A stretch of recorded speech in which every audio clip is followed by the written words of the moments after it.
stage of the Medicines and Related Products Amendment Bill 2025 by the Honorable Chairperson of the Select Committee on Health, Refugees, Disaster and Humanitarian Relief.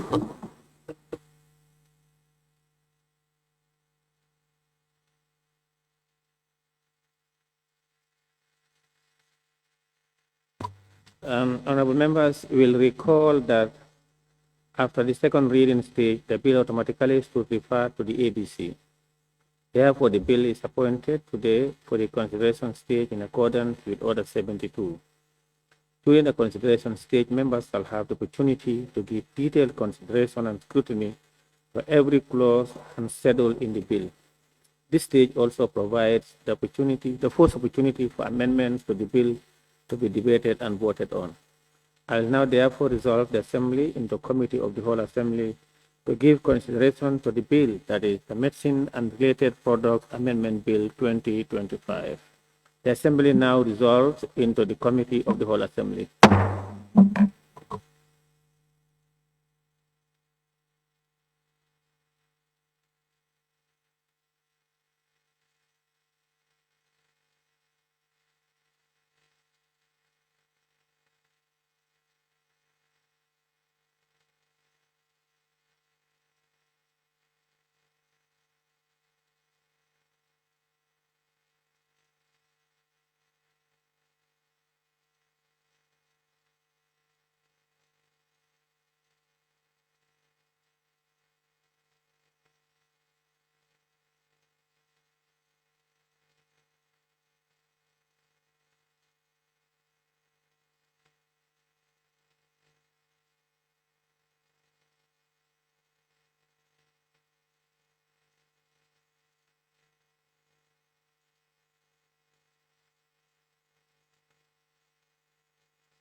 Honorable members, the Assembly now resolve into the Committee of the Whole Assembly to consider the Medicine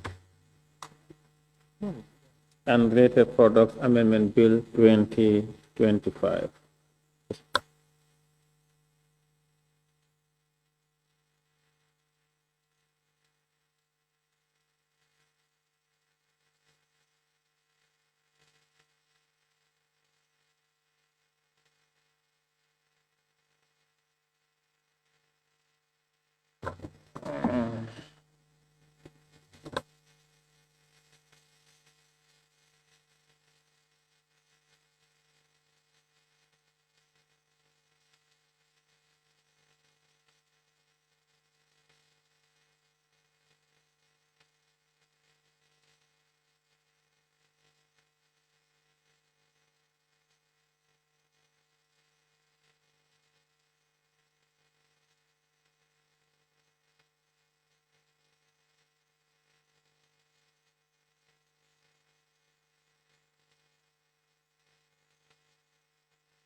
Honorable members, the Assembly will now go into the Committee of the Whole Assembly to consider the Medicine and Related Product Amendment Bill 2025 clause by clause. Will be guided by Order 72 of the Standing Orders during the consideration stage. Clerk, we may proceed. Clause 1, short title. Honorable members, Clause 1, short title. It is proposed that Clause 1, short title, stands part of the bill. Those in favor, please say aye. Those not in favor, please say no.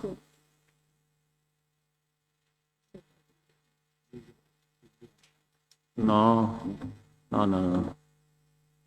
It is correct. It is proposed that Clause 1, subtitle, stands part of the bill. Those in favor, please say aye. Those not in favor, please say no. That is how it. Clause 2, Amendment of the Medicines and Related Products Act Clause 2, 2014. Clause 2, Amendment of the Medicines and Related Products Act 2014. No issue. It is proposed that Clause 2, Amendment of the Medicines and Related Products Act 2014 stands part of the bill. Those in favor, please say aye. Those not in favor, please say no. The ayes have it. Clerk, you may proceed. Clause 3, amendment of section 26. Clause 3, Amendment of Section 26, Chair. Yes, we have some issues that we, after thorough consultation, we are proposing the following amendment. On clause 3, sub 5, C, instead of approved for use and distribution, it will read as source and approved for use and distribution.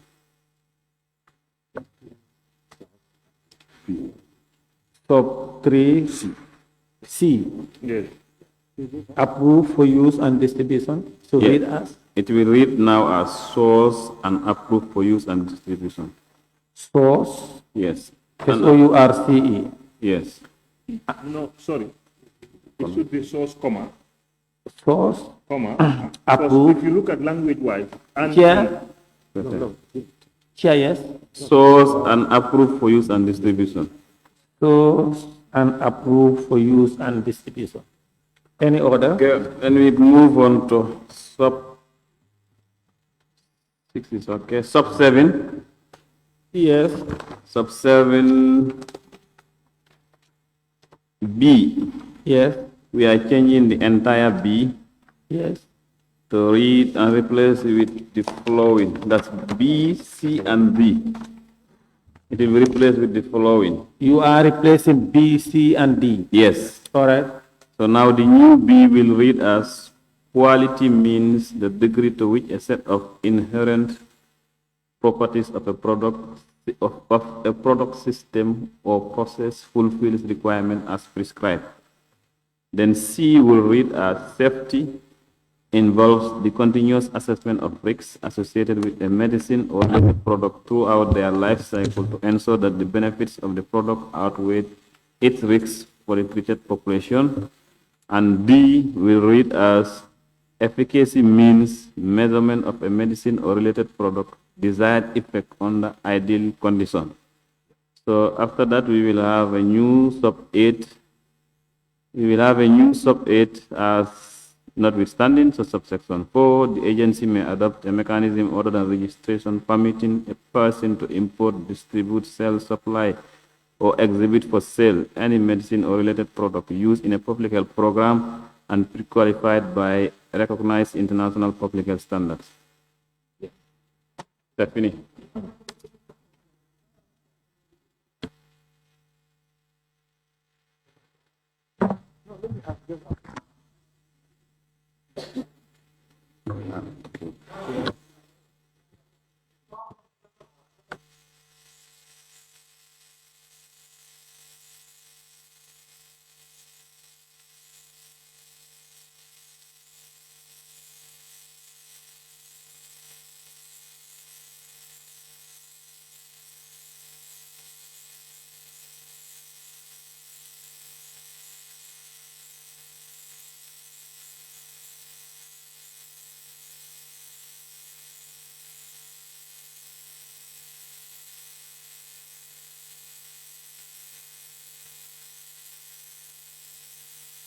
Honorable members, order.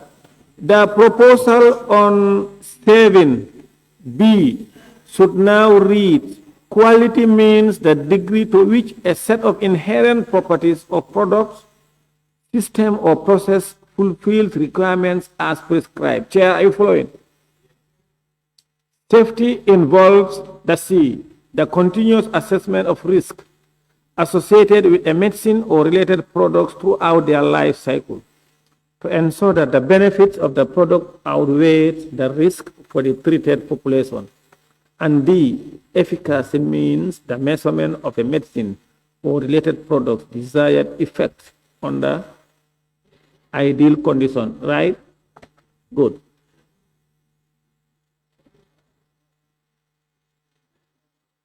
Eight, notwithstanding subsection 4, the agency may adopt a mechanism other than registration permitting a person to import, distribute, sell, supply, or exhibit for sale any medicine or related product used in a public health program and pre-qualified by recognized international public health standards.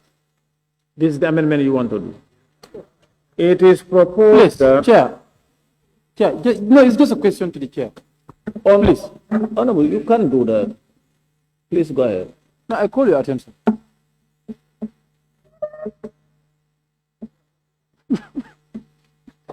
You are working, please. All right. Honorable Chair, can you, do you need to define inherent properties? Because if you look at this order B, it says quality means the degree of which a set of inherent properties, a set of inherent properties of a product, system, or process fulfills requirements as prescribed. Do you need to define inherent properties? Okay. Are you the mover? Honorable Chair. Okay, Honorable Chair, this one too. Notwithstanding subsection 4, the agency may adopt a mechanism other than registration permitting a person to import, distribute, sell, supply, or exhibit. You know, Honorable Chair, if you look at this one, why not, Chair? Yes. Actually, you are referring to that chair. You are referring to me or to that chair? We have two chairs, so I expect when I say chair, all of you to be... Okay, chairs. The one chair. Okay, That's chairs. The chair of the committee. Okay, chairs, please. No, all the honorable members. When you say chair, it should be me. But if you are referring to him, in fact, you should address me and you want them to... I'm addressing you, but the question to him. Yes, please. Because you are not answering. Okay. Here, 8 is what I'm trying to question. Notwithstanding subsection 4, an agency may adopt a mechanism. This mechanism they are talking about, that's where everything is. This mechanism they are talking about. Let us be clear about these things, and it is important we know those mechanisms and we are able to highlight them in the bill than to bring it in the vague like this. If we say these mechanisms may necessarily be the exact arrangements that is going to regulate the whole process. So these mechanisms, right now, it has just been put a vague here that the agency may just make this mechanism. And I think something can be done there. Yes, Honorable Chair, with your permission. Wait, Chair and committee members. In fact, Member for Kiang West, if you look at their proposed amendment, B, C, D, and 8, and you look at what is in the bill, it makes more sense to maintain what is in the bill than what they are proposing. For example, look at quality. In the bill, it says quality means ensuring that any medicine or related product is manufactured according to established quality control procedures to guarantee purity, potency, and consistency. They can even add safety. You know, but what they are proposing now reads, quality means the degree to which a set of inherent properties of a product, system, or process fulfills requirements as prescribed. Yes, Honorable Chair, thank you very much. This is their new... Yeah, now, when you look at safety involved, instead of safety means, now what their proposal, they are saying, safety involves the continuous assessment of risk associated with a medicine or related products throughout their life cycle to ensure that the benefits of the product outweigh its risk for the treated population. Now, in the bill, safety means ensuring that extensive clinical trials to assess potential risk and side effects of any medicine or related product have been carried out before they are marketed. And then efficiency.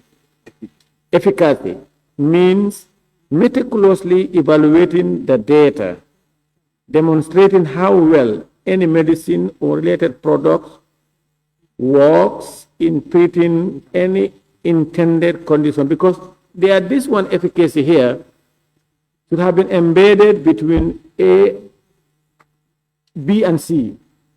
Because efficacy,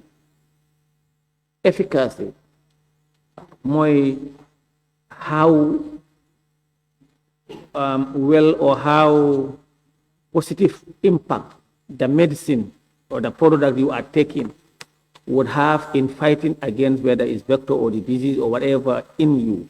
How efficacy that, and the efficacy of a medicine is to restore the sick to good health, so on and so forth. So now when you have here, efficacy here means the measurement of a medicine or related product desired effect on the ideal condition. It's, yes, I don't know. Chair, yes? Thank you very much, Honorable Chair. If you look at the proposed amendment as far as BCD are concerned, the reason why we are proposing this, if you look at it, some of them are more or less the same, but this is about medicine and it's about regulation. And then the new ones that we are proposing, so all these definitions are in fact already captured in the MCA regulation as they are implementing right now. This is what they have there. We just lift there directly. And then it is as per WHO standard. So if you look at it medicine-wise, technically, they are more or less the same, but you just want to align it with what we have currently before we bring in ambiguity. Basically, that is the rationale behind that. So Honorable Sisi asked a very important question regarding sub 8. This is a measure that we want to employ with regards to medicines used in public health programs in the Gambia, like cancer medicines, tuberculosis medicine, HIV medicines. When they bring them in, you have to bring it in large quantities for you to be able to register it. In order to avoid that, because they are already pre-qualified by WHO. We just don't want to mention WHO because we have to limit it to our own legal standard as far as drafting is concerned. But when they bring them in here, as far as they are already pre-qualified by WHO, and their risk level is very low.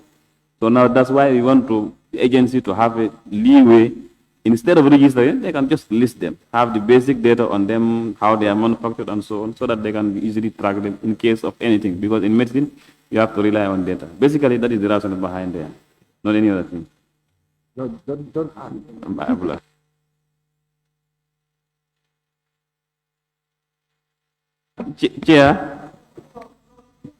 Chair, let's take it one by one. If you look at B, let's take it one by one. If you look at B, as what we have in the bill, quality means ensuring that any medicine or related product is manufactured according to established quality control procedures to guarantee purity, potency, and consistency.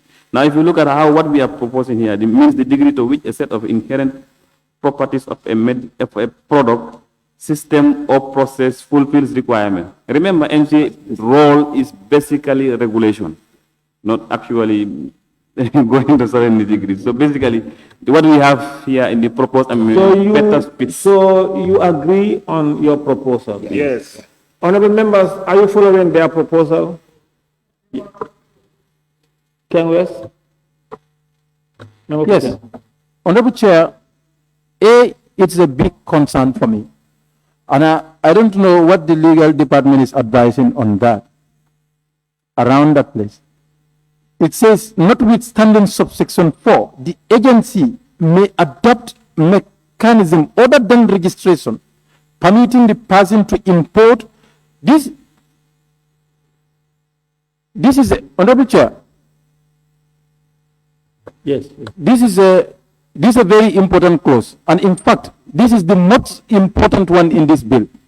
This clause I'm reading right now.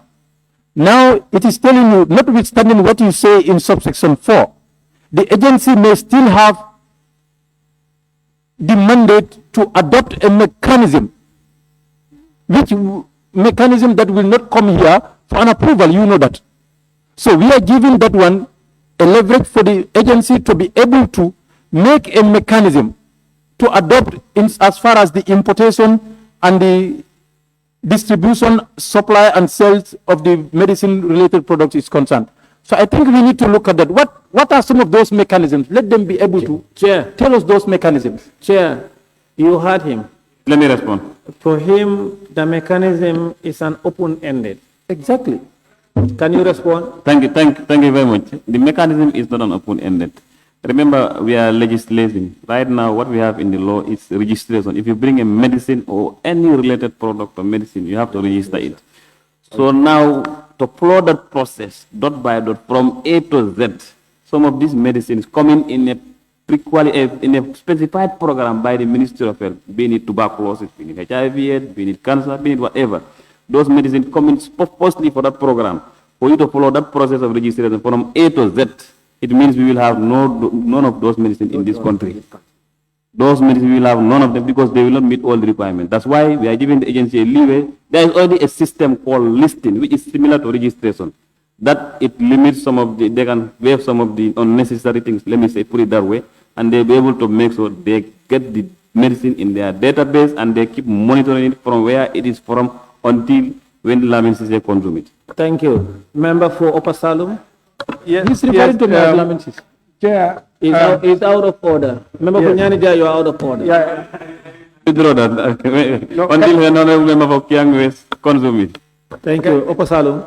I withdraw. Okay. Now, Chair, I think I understand what my colleague is trying to say. I think we need to be very careful not to have it just open for them to be able to use any kind of mechanism. We may try to make it restrictive a little bit.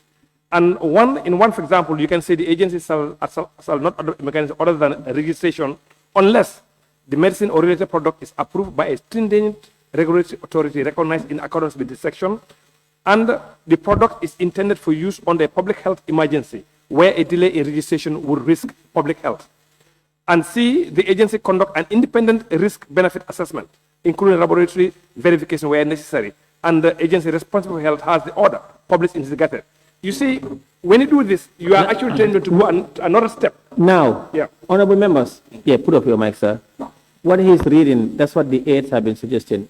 The concerns of the member for Kiang West and every other person has been addressed. When there is a need to bypass those registrations, that's the mechanism, but it's a control mechanism.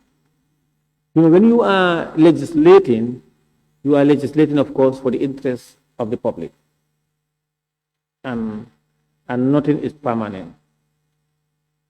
So because of how important the chair highlighted, there will come a time there will be need to get those medicine in, but not going through the process of registration. Then the proposal from member for Upper Salum, it has given them the opportunity and the authority to use those mechanisms that your committee wants, but in a controlled manner, devoid of being abused. I think we adopt that one. If I want to add, you know, Yes, because chair, member for the West, you know, you need safeguards. When you are legislating, sometimes you need safeguards. Because the problem why we are here, chair, are you hearing? Chair for health. But Banjul Lord, please stop what you're doing. You know why we are here? Because those safeguards were inadequate. When we amended it last time, they capitalized on those amendments and decided to follow the law to the letter and deny medicines from other regulatory bodies, including the United States and other countries. So the one the member for Upper Salum rate, it have safeguards. It have also given the opportunity to allow them to use those mechanisms in case of what Chair mentioned. Chair, yes, what do you have to say to that? Thank you very much. If you, yeah, before you come, if I understand what the honorable member for Upper Salum is raising, if you look at the amendment here is in two folds. It have happened to be in two folds now. Sub 5 and now sub 8. Sub 5 is very, very explicit and express. But now if the new insertion is coming after sub 8, I think there should be no fear. And then to me, as far as this is concerned, it's not necessary. Now, Chair, It's definitely not necessary. Chair, Yes. sub 8 and sub 5, clause 3, sorry. You look at your proposal. And then on 3, 5, you want the proposal, you propose to amend sub 5. They are more or less the same. 8 and 5. The one you are proposing to amend as 8 and sub 5, look at them. Yeah, they are more or less the same, but they are dealing with two different things. They are doing, sorry. This is medicine. Like the honorable for spongy cancer, this is not the cure. But this is talking about two different things. No, they are the same. No, it's two different things. It's two different things. No, just around. It's two different things. First of all, we are amending the principal clause 26 to allow for listing. Let me mention it because that's what they have in their regulation. But now we want to include this WHO, I have to mention it now, WHO pre-qualified medicine in a public health program. If we can include it here on the sub 5, fine. That's why we are coming up with sub 8. Okay, now, there is only one phrase that is missing. Product used in a public health program. That's the only difference. By internationally recognized. Yeah, that's what, yeah. If we can include in sub 4 here to read as whatever, it's fine. It's the drafters now.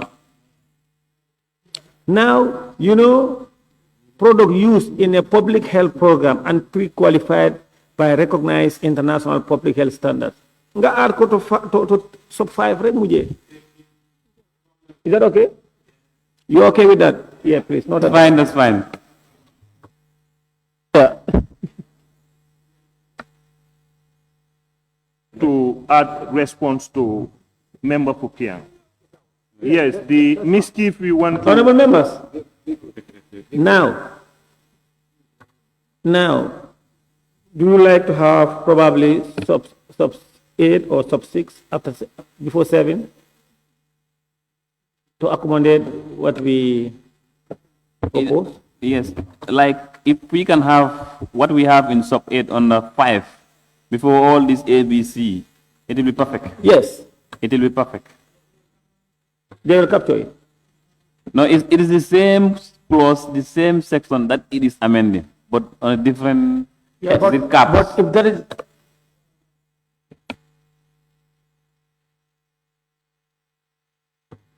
central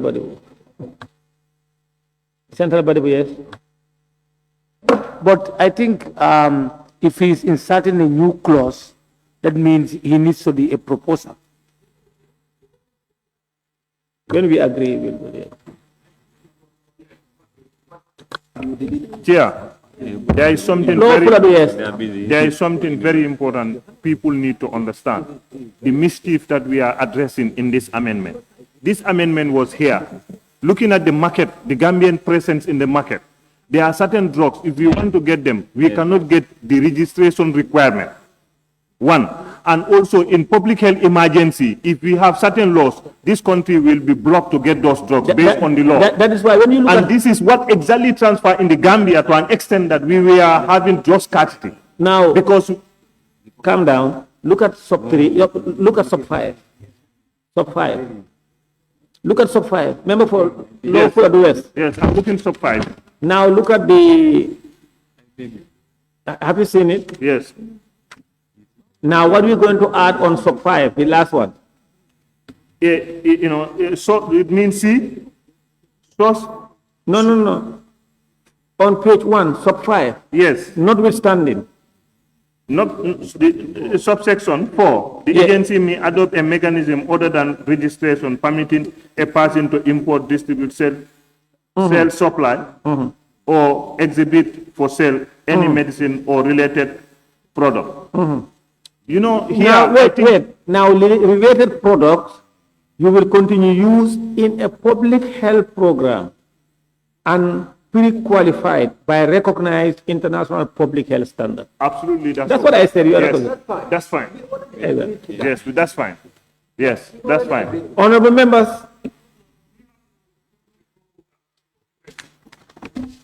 No, we have not voted on that yet. Have you voted on that? It has not been voted yet. We are still on the amendment.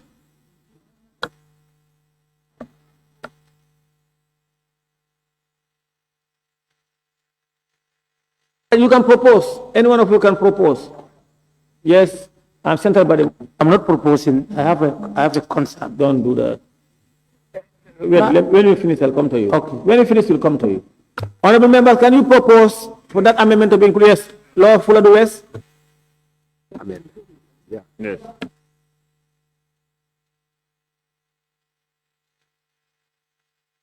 It's in their proposal.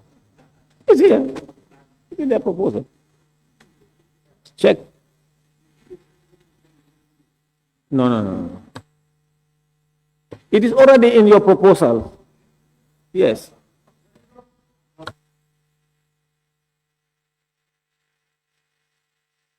Now, to Upper Salum, Lower Salum, yes. Yeah, I think they have already get their submission there. It was not an amendment version. Exactly. You read it now. Yes. Now let me read again the proposal.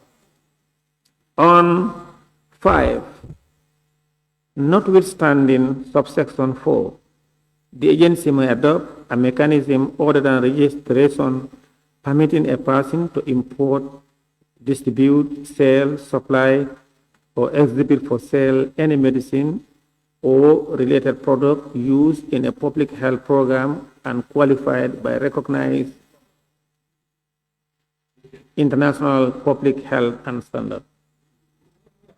Public health standard. Here you get the WHO and other, the World Health Organization, the West African Health Organization. You are getting all those organizations. Yes. I think all of us, I think what we are trying to, in as much as we want this thing to go through properly, we are trying to have some guardrails to prevent them from just falling off the cliff. This guardrails actually is going to, at least not to open it up like this, but to give them some guidance. Because at the end of the day, somebody must take responsibility. We are doing a guardrail. So that's why we need to be very careful, not to allow them to like use any order. So now you want But any order must be based on A, B, C, and D. Yes, those are in the guideline. You know, remember the one they have was open-ended, but now we have put in safeguards. Honorable Chair. Honorable Chair. Chair. Oh, okay. No. Now what we'll do is, now we on 5. It is okay. Now let's go to what Chair and Upper Salum is saying now. Okay, Chair. I think I will have to, my initial position I have to change again, because if you bring that sub 8 as we are proposing, you fuse it with sub 5, definitely you will have a bigger problem. We cannot compute our. And the problem will be now, any medicine which is not used in a public health, no, just allow me please. Any medicine that is not used in a public health program and it's not pre-qualified by WHO, if it come here, they have to register it. To be honest. That's what it means. So now have you, what is your Let's proposal? leave sub S as it is. Please. Because this is addressing two things. Remember. All right, honorable Yeah, members. this addressing All right, two things. no problem. No, let me learn. It's addressing two things. The first one, in sub 5, is for marketing authorization. Please. It's for marketing authorization. You know, medicine importation in the Gambia is in two poles. Government bring and private sectors bring. And in fact, 90%, I can say 90% of the medicine in the country are brought in by private sectors. Exactly. So those used in a public health program, they are just a small amount. And definitely, I think it is important we also consider that for us not to run out of those medicine in use in this public health program. So it's two things, two different things. And I will go to Kiang West Central Badibu Law Salon. Honorable Chair, you see, intention of the legislation cannot be hidden, because initially, the intention of this clause was never highlighted. which Honorable Chair said he didn't want to mention pre-qualified WHO and all of that. That was not clear initially. And now, when we proposed to join the two, they initially accepted but reconsidered that decision. This is why I said, when they want us to bring to, I said no. Look, the intention of this clause has to be very, very well clear. Because otherwise you're given a leeway without a proper guideline. Clause 8 could be very dangerous when we just leave it this way. So we would ask the Honorable Chair if he can suggest some guideline under clause 8 that would guide the process. But just to leave it like this, definitely is not going to help. And I want to suggest that this clause 8, because clause 5 has restricted it a little bit, but clause 8 has come to cover what the clause 5 would have provided for them. But now clause 8 is trying to open that. So it is very important we are very careful of clause 8. It is a leeway and it's giving a leverage for them to make any mechanism. Thank you. Central Badibu? See his point. So now, Thank you, Honorable. there is something the legal department is. Please, off your mic. Off your mic. Central Badibu. Yes. Honorable Chair, I'm looking at this bill at a critical point of view.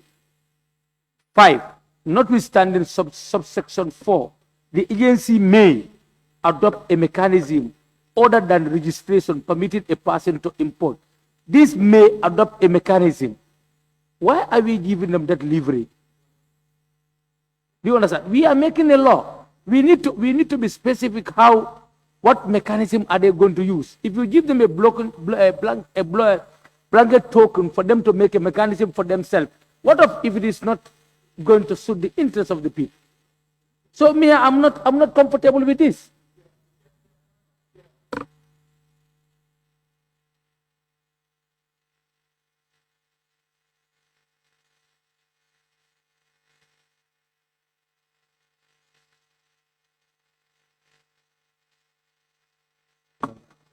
Yes.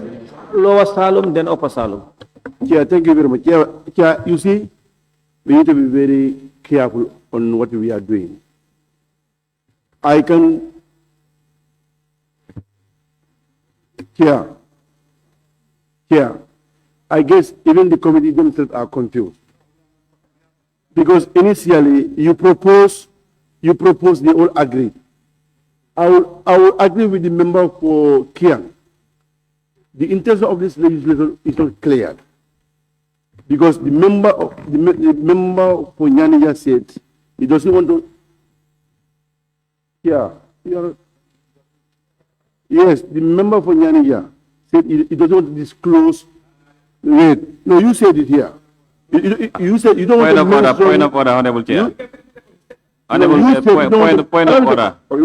There is point of order. I didn't say anything. No. He said, I said, There is, no, you cannot speak to your mic without. There is a point of order. Let's hear his point of order. Is it 29.5, input in improper motives? No. The honorable member is input in improper motives. That I said the intention of the amendment, I don't want to say it here.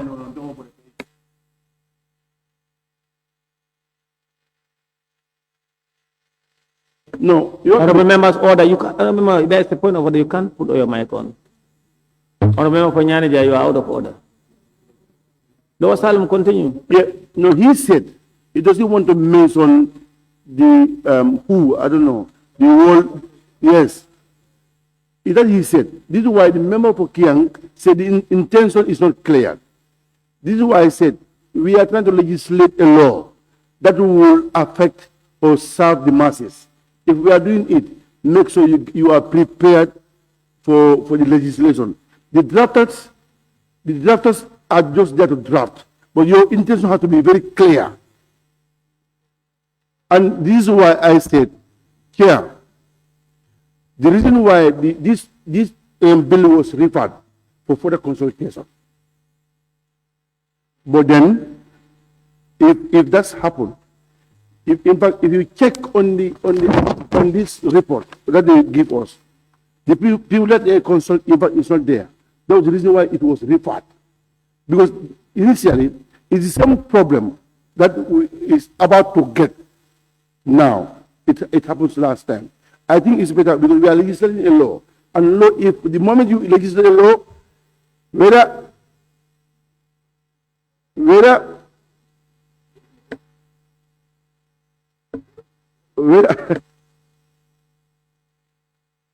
Upper Salem, you have the floor. Yes, Chair, you know, we are all aware that the objective of every legislation is to cure an ill in society. And in this particular instance, we are dealing with the issue of medicines that need to be imported into this country for various reasons. However, like I keep saying, we need to be very careful not to legislate something that may have unintended consequences. We need to be very careful. And that's the reason why I said we must be careful. Let's provide some guardrails to put them to check. You see, we know their intention, but the intention must not bring something else that's going to cause us more problem tomorrow. That's all we are saying. Now, I said, take a look at it, provide us some sort of guardrails that will actually guide the process, and we are fine. That's what we are saying. Okay, Chair, can I come now?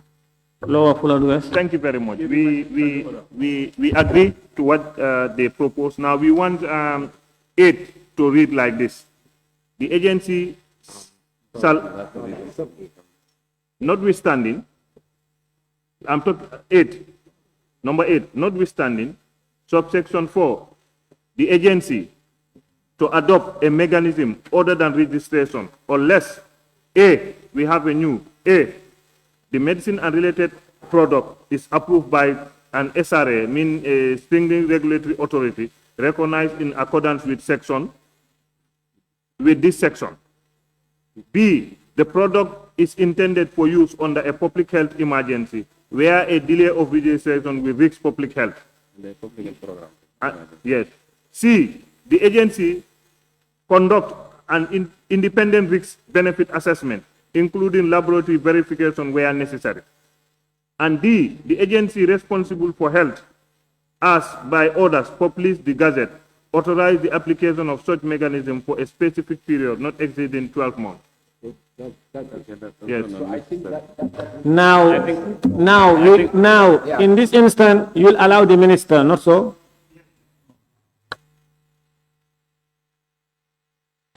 Chair, Yes, Chair. Chair, no, Chair. please. Order, honorable members, please Chair. behave. Chair.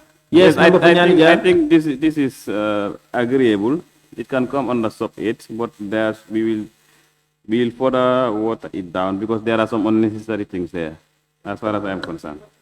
Yes, C is definitely not necessary because that is given. C is not necessary. C, what is in C? Read The it. sub C, the agency conducts an independent risk benefit assessment, including laboratory verification where necessary. That is not necessary. D, the agency responsible for health has by order published in the Gazette authorized the application of such mechanism. Full stop. Now you said, the period. now on C, you said where necessary. No, it's not. No, the entire subclause is not necessary. It's not necessary. Okay, committee members, are you in agreement? Yes, because they have these things in their regulations.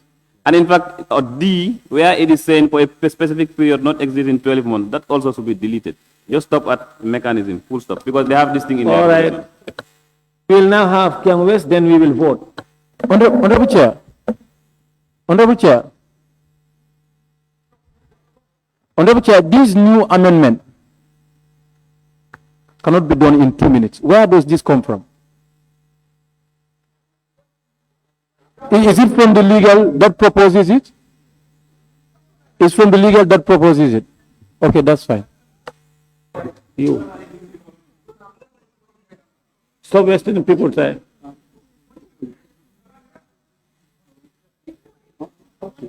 Order, honorable members, order. We are fine now. The members, they say we are. It is proposed that, clerk, we may proceed with close.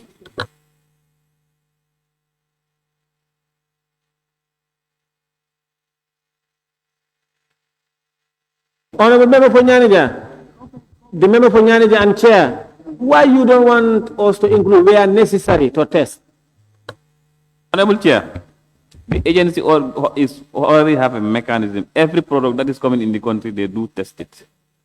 and it is in their regulation. Okay, now, they do test them. Yes, and Then- but the way they test it, if you put it there, it will be mandatory. And you cannot test every medicinal product that comes It's to your not country. mandatory. It says where necessary. That's why it is definitely not necessary to put this thing there. Delete it. Yes, Yeah. delete it. If not, you will create more problem. Chair, I know what they are running away from, but it's already there. It's given. It's given. Chair.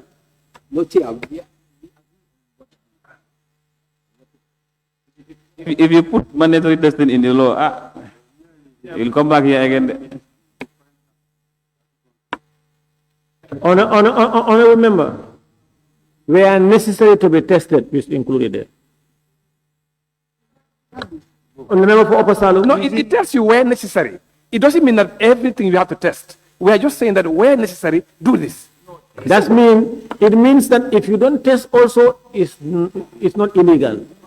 But where you think is necessary to test, then you test. And it's important to have this thing there as a safeguard, because this is about medicine. Chair and members, please consider, that's the only word there, where necessary. Yes, lawful advice. Yes, but I think members of parliament must understand at which stage this country is regarding to importation of drugs. And once we understand that, we tied ourselves somewhere else. The Medicine and Control Agency, we are adhering to what we give them. Now- and this have put the country in ransom. And what we are giving You members want to here, remove it? You want to remove it? Are you okay? You are okay with it? You are okay with the proposed amendment? Now,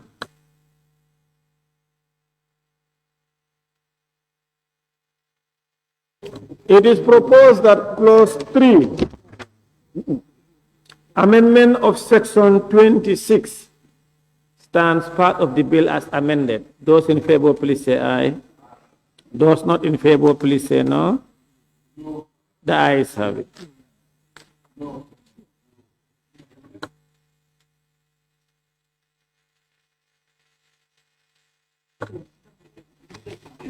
Honorable members, that does it for the consideration stage for the Medicine and Related Products Amendment Bill 2025. The House will now resume.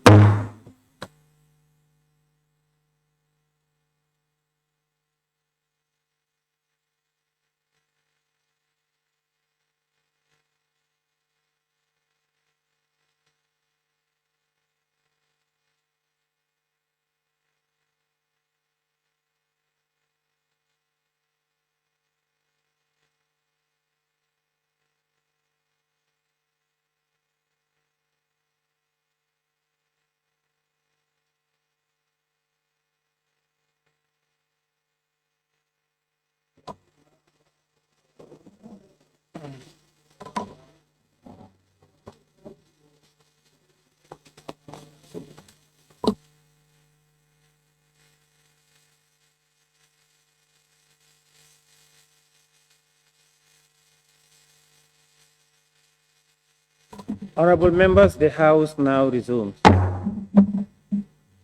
Honorable members, the third reading of the Medicine and Related Products Amendment Bill 2025 is scheduled for Monday, 29 September 2025 for the Honorable Chairperson of the Health Committee to move for its third reading. However, before this date, the Office of the Clerk is hereby urged to comply with Standing Order 72 of 220 to ensure that the amended version of the bill is printed and circulated to members in advance. Thank you. Clerk, we may proceed.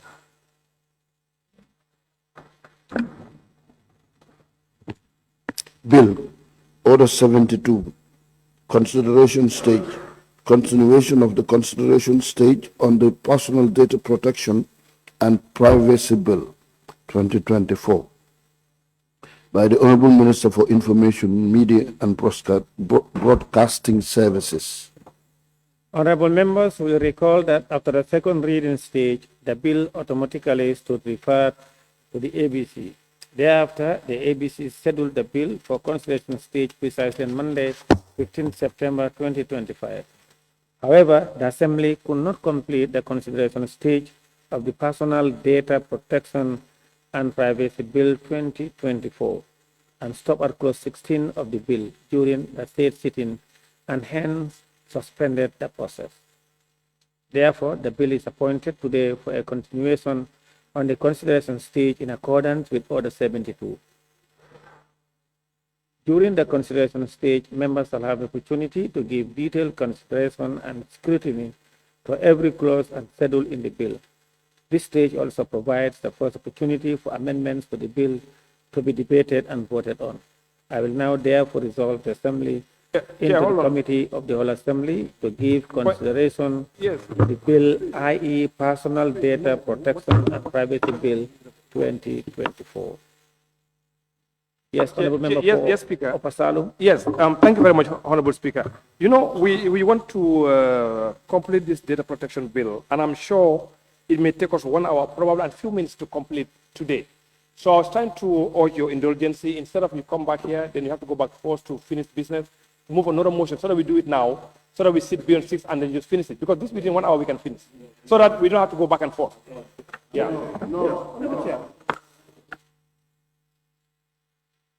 Honorable members, order. Member for Upper Salem, take your seat. You are not fighting me. Member for Lower Salem, you have the floor. In Parliament, we have a procedure. And maybe for him, he let him quote with standing orders, because already after 5:30, then the chair can propose for a member. So if you reach that place, then you can do so. Order, honorable members, order. Honorable member for Lower Salem, you have told us that the member for Nyanija, please, can you please? Right. You've told us that the member for Lower Salem failed to refer us to a order in the standing orders, and you did same. And in your contribution, you are out of order. Because according to the standing orders, at least 30 minutes before close of business. And at least that means, order, honorable members, Upper Salem, don't do that. Order, please. Upper Salem, Lower Salem, you cannot behave as if you are in Upper Salem and in CRR, arguing with your farmlands or whatever. Honorable member for Lower Salem, the standing order said at least 30 minutes before. It can be 1 hour before, it can be 2 hours before, it can be 31 minutes before, but it cannot be less than 30 minutes. If it is 29 before 6, then that means we cannot move beyond 6. That's what it means. Yes, Lower Salem. Yeah. Yeah, you are also out of order because you don't quote us a standing order, which says at least. Yes, I think you give us the standing orders.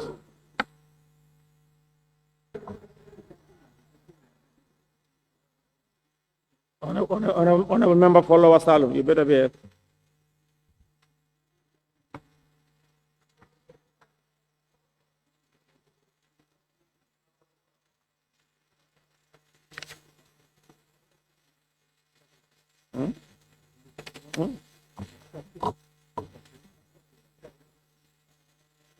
Honorable members, order please.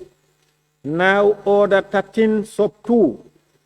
A motion for the extension of a sitting of the assembly may be moved by a member at least no later than half an hour before the time fixed for the adjournment, and if carried, the sitting shall continue accordingly. Honorable member for Lower Salem, please, you are out of order. The member for Lower Salem, you are out of order. Thank you very much.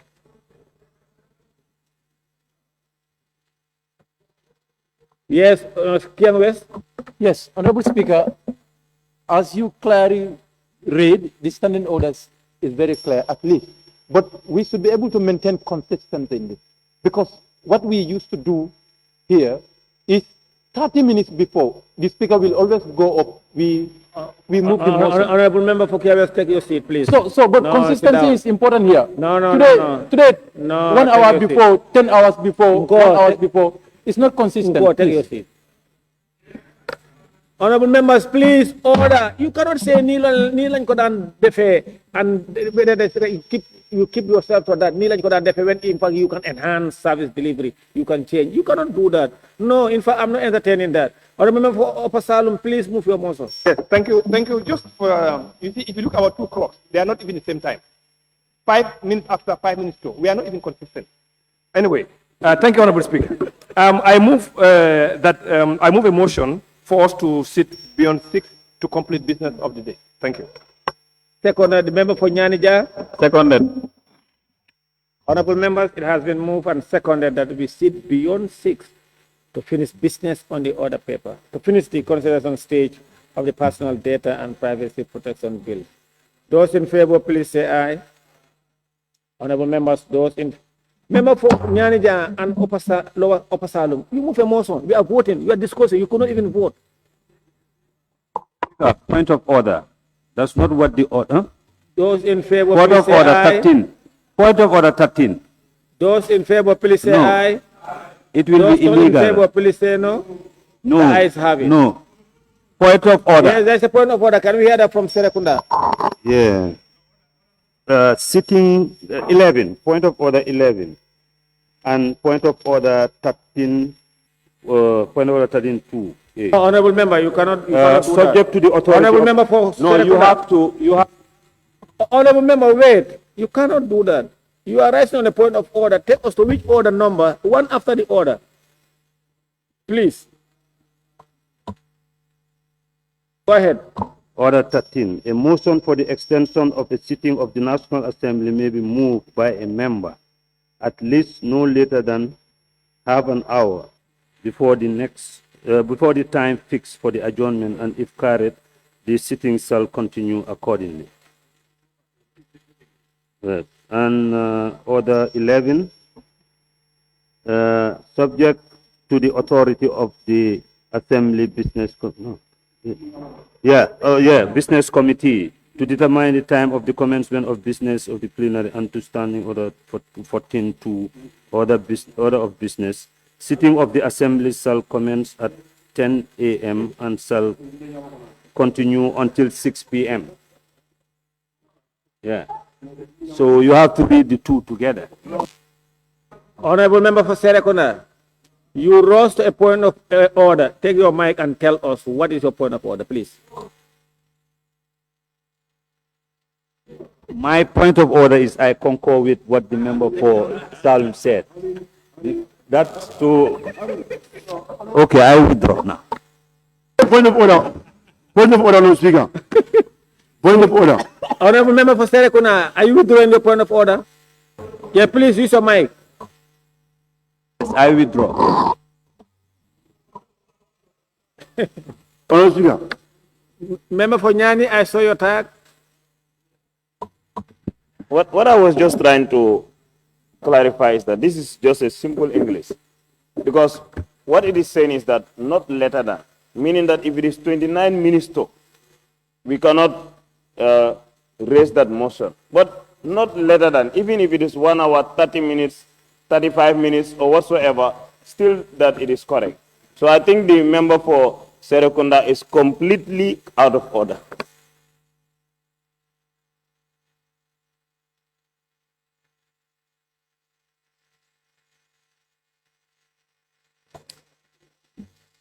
Honorable members, the Assembly now resolved into the Committee of the Whole Assembly to continue in consideration stage of the Committee of the Whole House. The Assembly is now resolved into the Committee of the Whole Assembly.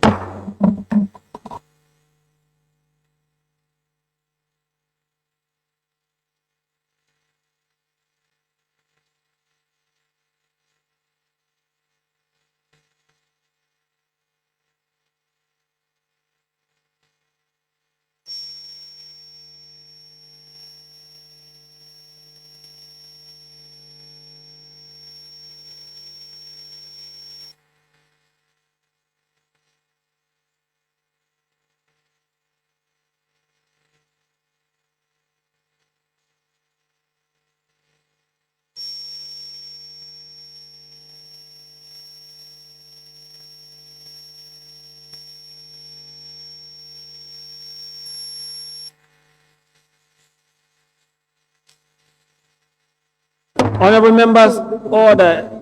The Assembly now resolve into Committee of the Whole Assembly to continue consideration stage of the Personal Data and Protection Bill.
Honorable members, we lack quorum to continue. The chief whips of the majority and minority, they are both out.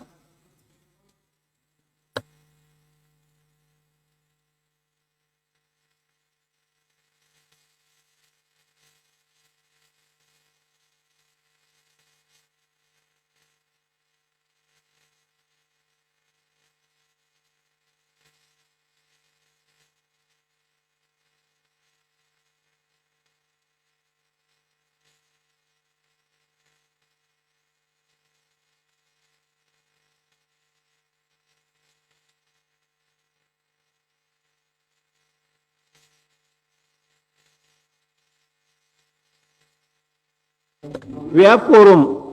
Honorable members, we have quorum. Let's continue. Sini. 1, 2, 3, 4, 5, 6, 7, 8, 9. I've been counting, doctor.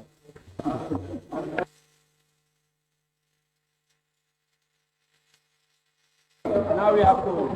Let's proceed. Now we have quorum, yes. Ana Bilby, Ana Smalifin. Bill mo ano kerok stop. My bill. I wasn't here that day. No? You speak as Bill. Yeah, you don't Anytime you go, I will still say going to. Right?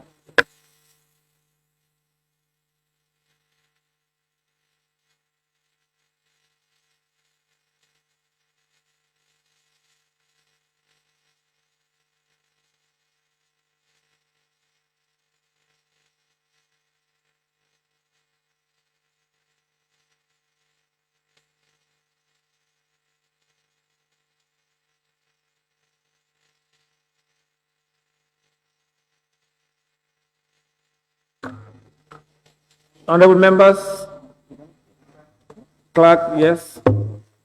Clerk, yes.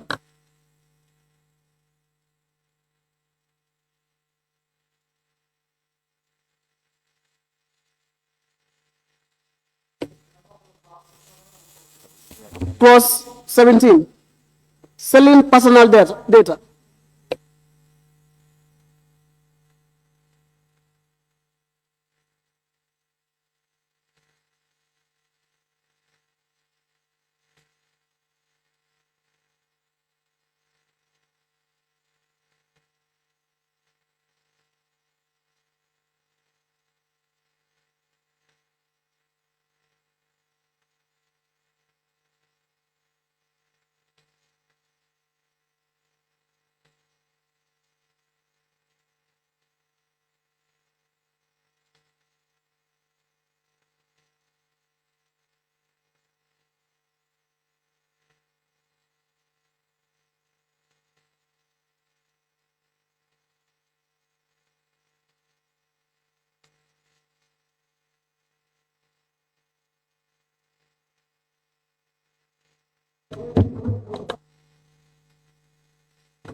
Clerk, let's proceed.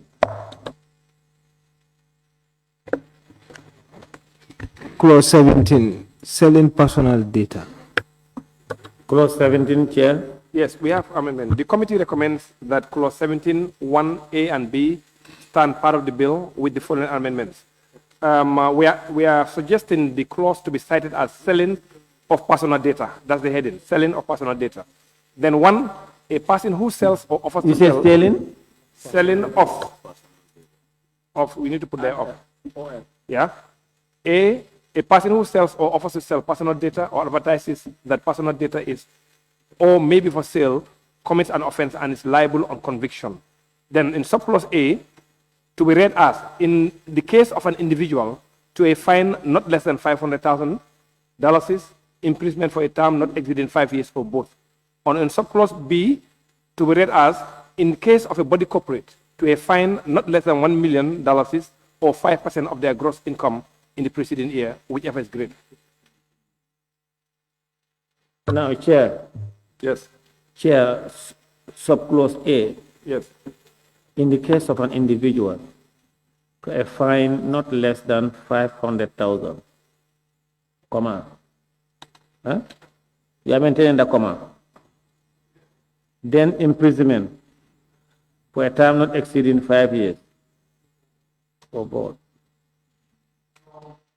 We want to give the judge the leeway to decide on the gravity and also on the remorsefulness of the person, and the judge can decide to. So I thought it should have read as to a fine not less than $500,000 or imprisonment for a term not exceeding 5 years or both. That's how it should be. Because if you don't put the or there and you have the comma, you are separating them the two. You are telling them he will fine you this and imprison you. Yes. Yes. All right. So remove the comma and put or. And on selling off, the heading, the off should be there. The off is missing. In subsection B, to read as, in the case of body corporate, to a fine not less than $1 million or 5% of their gross income in the preceding year, whichever is greater. Honorable members, are you following? Is that okay? It is proposed that clause 7, selling of personal data as amended, stands part of the bill. Those in favor, please say aye. Those not in favor, please say no. The ayes have it. Clerk may proceed. Clause 18, personating or falsely pretending to be a data subject. Impersonating. Go ahead. Impersonating or falsely pretending to be a data subject. Chair, clause 18. Please go ahead. The committee recommends that clause 18, 2A and B stand part of the bill with the following amendments. On subclause A, to be read as, in the case of an individual, to a fine not less than $500,000, or imprisonment for a term not exceeding 5 years or both. Then on subclause B, to be read as, in the case of a body corporate, to a fine not less than $2 million or 5% of their gross income in the preceding year, whichever is greater, or both. Like in the previous Yes. amendment. Yes. On clause 4A, the $C, comma, or that comma should go then or imprisonment. Honorable members, are you following the amendment? Can I? Yeah, Honorable Minister for Media, please go ahead. Yes, I've seen that the selling of personal data has the same penalty as impersonation. Selling of personal data for individual is the same penalty for impersonation, and I think the gravity of both are not the same. We cannot punish someone for selling the same as somebody who is impersonating. It's my really belief that we should reduce the penalty for impersonation a bit lower than selling. Chair. Yes, actually, we put a minimum, which means the judge can actually add due to the gravity. Okay. For example, if it is only one person Yeah. and somebody selling, let's say, 20 or 30 or 40, so based on the gravity, the judge can decide to increase 6, 7, or yeah. Okay, Are that's you fine. okay, Minimum, Minister? yeah. Okay. It is proposed that clause 18, impersonating or falsely pretending to be a data subject as amended stands part of the bill. Those in favor, please say aye. Those not in favor, please say no. The ayes have it. Clause 19, re-identification of personal data. Clause 19, re-identification of personal data. Chair. Committee recommends that clause 19, 1A and B stand part of the bill with the following amendments. On subclause 1A, to be read as, in the case of an individual to a fine not less than $500,000 or imprisonment for a term not exceeding 3 years or both, and in subclause 1B, to be read as, in the case of a body corporate to a fine not less than $1 million or 5% of their gross income in the preceding year, whichever is greater, just like we have in the Honorable members, the amendment is just And- like yes. the previous ones. Yes, And then and- where the first one A, you have the Yes. comma before imprisonment, you delete the comma and put or. Yes, and also on subclause 3B, the committee recommends that this subclause be deleted. It's not necessary. Subclause 3B. Honorable members, subclause Yes. 3B. 3B Yes. was justified in the public interest. Yes, because that's very subjective, so we thought it's better to remove it than to have it there. It's okay. Yes, Congress. But as the Honorable Minister rightly suggested in the previous clause, we can still give a leeway to the judge to be able to put what punishment or imprisonment term to be given to them, or we give a range. But however, these are different issues. We can still do that without giving the same punishment to it. The judge will still have a leeway to give an amount of imprisonment, do you understand, depending on the gravity of the conduct, while we don't still make the same, punishment for different conducts. Let's have a look at that, because we can still do that one. We achieve the objective to give the judge that leverage to be able to do that, while we don't still give the same punishment for different conducts with different consequences. So that's my observation.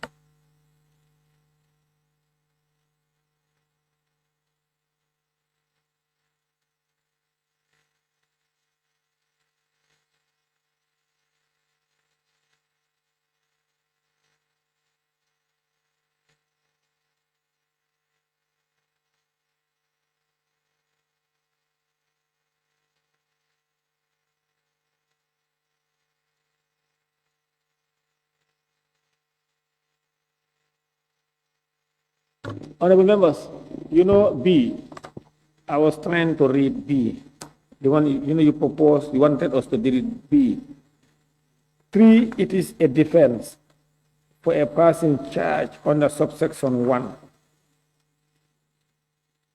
which is a person who knowingly or recklessly re-identifies personal data without the authorization of controller responsible for anonymizing the data, commits an offense and is liable on conviction to ABC. But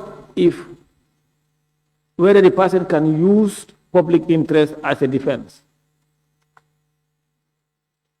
I don't think we should delete that. We should not delete B.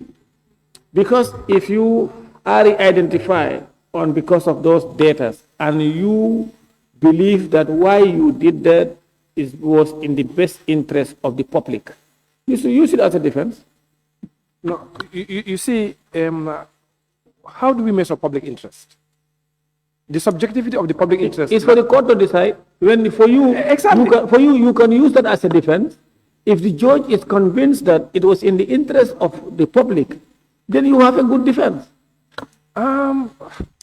Honestly, we had Like, you know, in the Bill of Rights, in the 1997 Constitution, you know, guarantees a lot of people the rights. I remember Senator Badi was talking about today, the protest. But is the responsibility of the state. There is a clawback clause to curtail those rights in the public interest. You cannot go to Westfield and you say, every day you say, I'm going to protest in Westfield. People are going to work, their businesses, transportation. You help people to ransom, you stop everything. That is it's not in the public interest. Yes, Chair, you see, this one you are talking about, you are, Chair, you see, when you randomize data, Chair, when you randomize data, it's meant for security protection, so that they will not be able to identify you easily. Okay? Now, if somebody takes an action or perform an action, that would make that data to be identified. And you want to use public interest, we say no. The court, it must be done lawfully. The court may order you to do A, B, C, and D, or the court may order you to be able to help to do. Remember the issue of that iPhone thing in the United States, when the person, because of it was a terrorist act, but the person refused to open that phone. But for the public interest, because here you're talking public safety, somebody else was able to do that. But again, this was on the legal basis that was there. But you just said, okay, I got this randomized data, I put it together for the public interest so that people can identify this Honorable Mo or this Honorable Tony or this Honorable whatever. members, Yeah. do you want to delete B? Honorable Minister? Thank you. I understand the logic put forward by the Honorable, but I think as a safeguard, Honorable Chair of the committee, but it's a safeguard to leave it there, because it's very clear that you can only use this, you can only activate this defense only on certain circumstances. One, if your defense talks about it was required or authorized by law or by a competent judicial authority. Let's say, for example, I anonymize it, but I'm not available, and it's in national interest, security, anything, for us to remove the anonymization so we can get information. Somebody has to do it. And that is a defense. So I think for the purpose of safeguard, we should leave the defense there, because it still has to be proven by a competent court. Your defense. It's not like you can just go and defend it. So therefore we can leave B. I think we should leave B there. Yeah, even can use it as a defense. Yeah, even the case. No, you see, even the case he's talking about, if it is like work related, I'm assigned to randomize, but my absence is causing delay, whatever it is. It is just an administrative thing to tell somebody else to do it if they're able to do that. But what we are trying to say here, for somebody just to, let's say you have to do it some kind of way, and you're able to put it together so that we can identify Dr. Sise or Honorable Mo or Honorable Sao or whatever, to be able to identify. You said, okay, I'm doing this so that they will know that Honorable Mo is A, B, C, or D. Whatever. No, that must be done by court order. The court must be able to order you to be able to do A, B, or C. Now, if you continue to see the next page, you will see that it was necessary and proportionate measure for the investigation and prosecution of a specific criminal offense. Yeah. Exactly. Yeah, let's just leave it there. Let's leave it there. B, yes, can we? Honorable Chair, I want to align myself with the Honorable Chairperson of the committee. You know, before the court is able to say, you know, what you've done was not in public interest, it would have caused the damage or the intention of the user. Do you understand? So before the court finally said, okay, it was done on good faith, it was on public interest, or it was not on public interest, it would have served the interest of the user already, and it would have caused the damage, and it would have exposed what the user intended to expose. So this is what it is, the chair is trying to say. So, but the court should be able to tell you that, okay, it's on public interest, now it can be used. But before that one, the person used just to lean behind this legislation, and at the end of the day, court realized it's not on public interest, when it has already caused damage. This one is to re-identify by, you re-identify before authorization of the one responsible for anonymizing. That's the whole thing. So once you release them, you can use public interest as a defense. Even in the Constitution, even the state uses public interest as a defense. The state, of course, in court, by anything. Anyway, it's for the honorable members. Members, do you want to maintain it or you want to delete B? You want to maintain it? It's only you and this one said. So Chair, are you conceding or we still? All right, so but then the members want to maintain it, so we are maintaining B. All right. It is proposed that clause 19, the identification of personal data as amended, stands part of the bill. Those in favor, please say aye.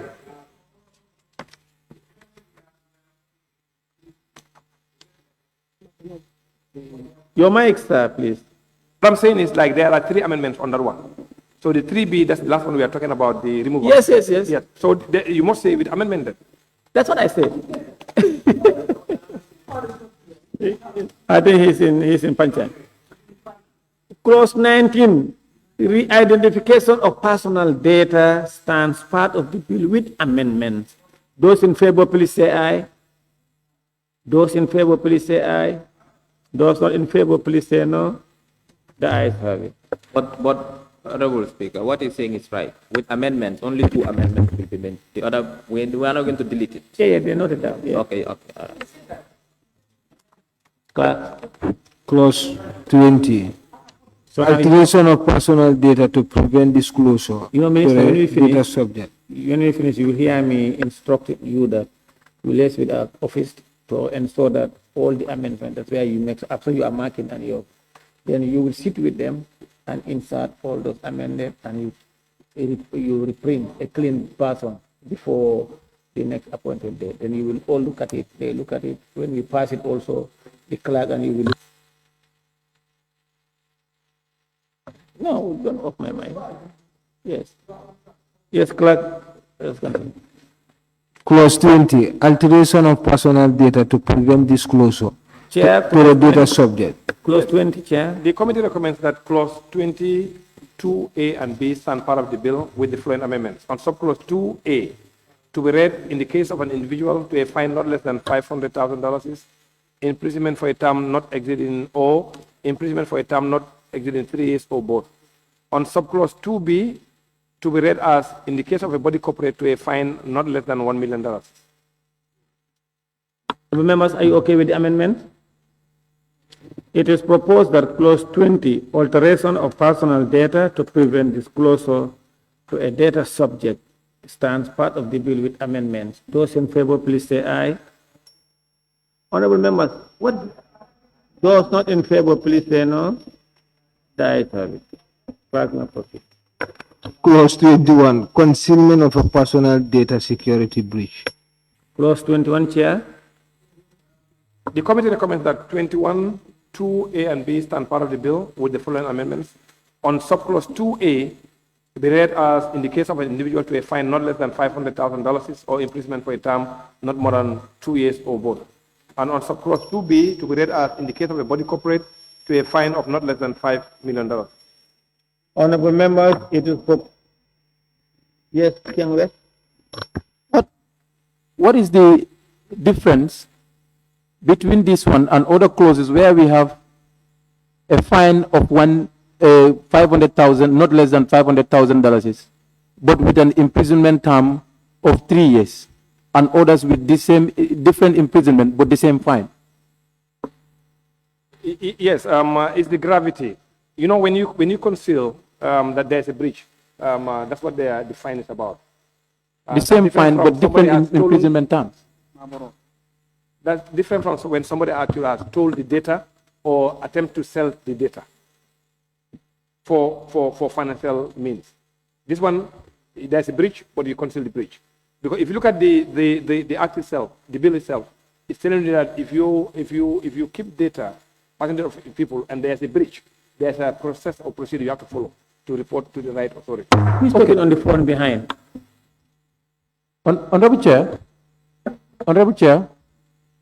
but when we measure the degree, of the two actions, considering imprisonment term, but forgetting the fine, using the same fine for both of them, but considering that they are different conducts, and we try to put different imprisonment term, I think we need to have a look at that. But we say they are different, but the same fine, but different imprisonment term.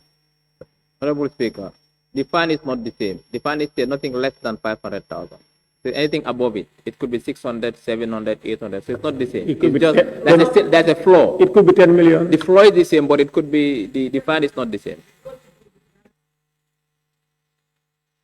But the caveat for the two are the same. What I mean is, both can still go beyond that. That's the language we are speaking. With a fine of not less than $500,000 for conduct one and for conduct two. But imprisonment terms are different. Because the gravity of the crimes are different. Then the fines should also be different.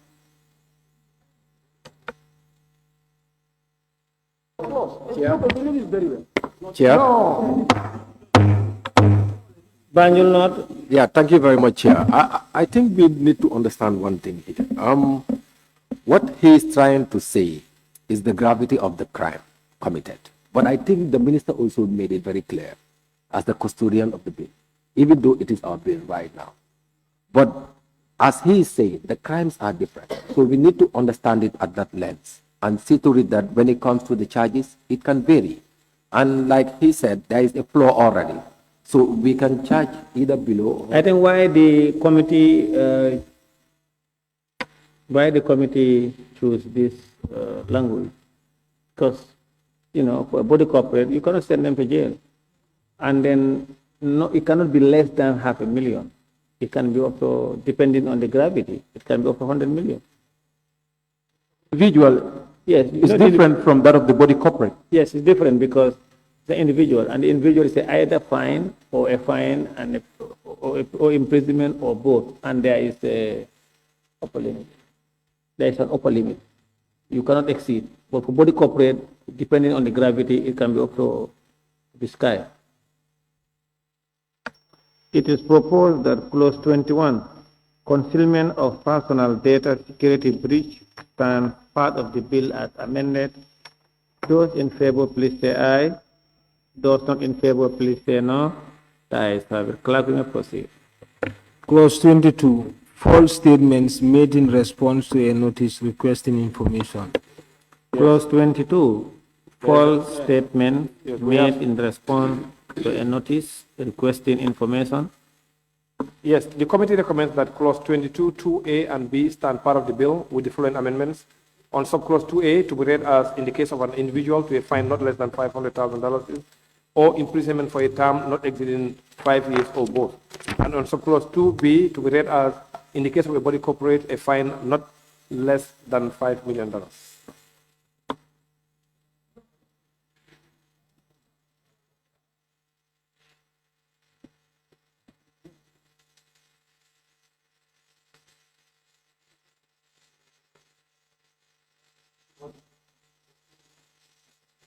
Okay.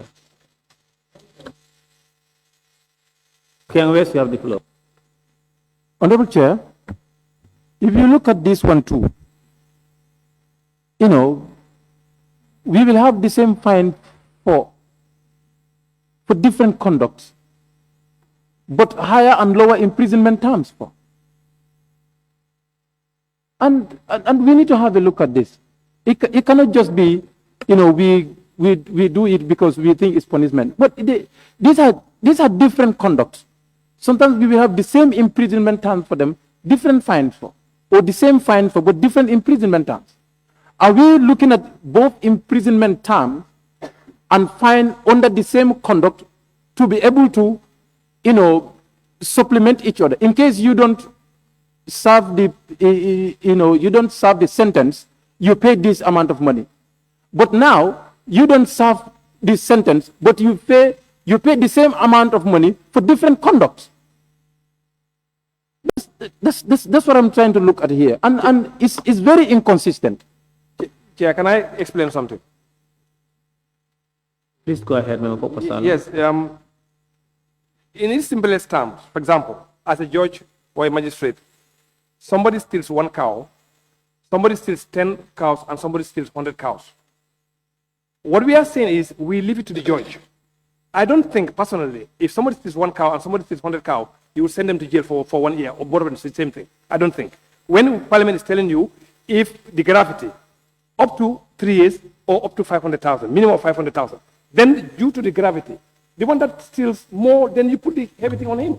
Thank you. That's all, in simplest terms. Yeah. Honorable members, it is proposed that clause 22, false statements made in response to a notice requesting information as amended stands part of the bill. Those in favor, please say aye. Those not in favor, please say no. The ayes have it. Clerk may proceed. Clause 23, destruction or falsification of information requested by the Commission. Clause 23. Clause 23, yes. Chair, if you look at Chair. 21, Chair, even listen. Chair and Member for Pastalum, clause 23. Yes, Destruction. You have yes, something? the committee recommends that clause 23, 3A and B stand part of the bill with the following amendments. On subclause 3A to be read as in case of an individual to a fine not less than $500,000 or imprisonment for a term not exceeding 7 years or both. And on subclause 3B to be read as in the case of a body corporate to a fine not less than $5 million. Yes, Member for Central Badibu.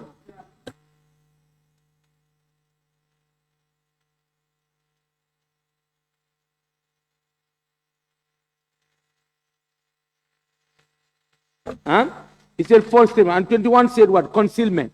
So 23 is more of 22 and 21. Tell me the difference now. Let me help you. They are not the same. Please. No, but let me just help you. Okay. No, don't go there. Please. No. We are not going back to 20. No. Please. Chair, on 20, honorable members, are you following the amendment on 23? Are you in agreement? Honorable members, are you in agreement with the amendment? It is proposed that clause 23, destruction or falsification of information requested by the Commission, stands part of the bill as amended. Those in favor, please say aye. Those not in favor, please say no. No. Tautology. The ayes have it. Clause 24, criminal liability of a body corporate. Clause 24, criminal liability of a body corporate. Chair.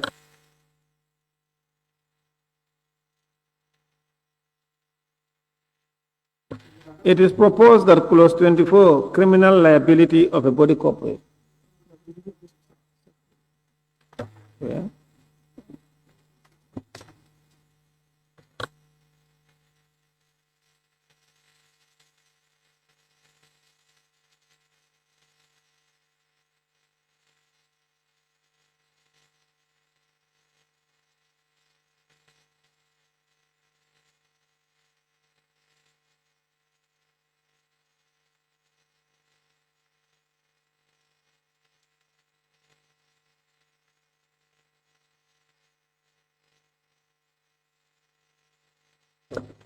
It is proposed that clause 24, criminal liability of a body corporate, stands part of the bill. Those in favor, please say aye. Those not in favor, please say no. The ayes have it. Clause Part 5, obligations of controllers and processors. Clause 25, transparency. Chair, clause 25. Yes, the committee recommends that clause 25(1) stands part of the bill with the following amendments. On subclause 1, we want to add lawful to be added before the processing, and to be read as controllers must act transparently to ensure fair and lawful processing of personal data. So we Honorable add members, unlawful. are you following? He wants us to add lawful. Yes, unlawful processing. And so fair and lawful processing of personal data. Are you following? On 1. It is proposed that clause 25, transparency, stands part of the bill as amended. Those in favor, please say aye. Those not in favor, please say no. The ayes have it. Clerk will proceed. Clause 26, joint controllers. Clause 26, joint controllers.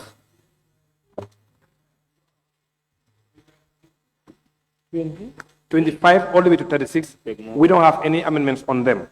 So you can take water and cruise. Yeah. It is proposed that clause 26, joint controllers, stands part of the bill. Those in favor, please say aye. Those not in favor, please say no. The ayes have it. Clerk will proceed. Clause 27, processor. Clause 27, processor. It is proposed that clause 27, processor, stands part of the bill. Those in favor, please say aye. Those not in favor, please say no. The ayes have it. Clause 28, data protection by design and default. Clause 28, data protection by design and default.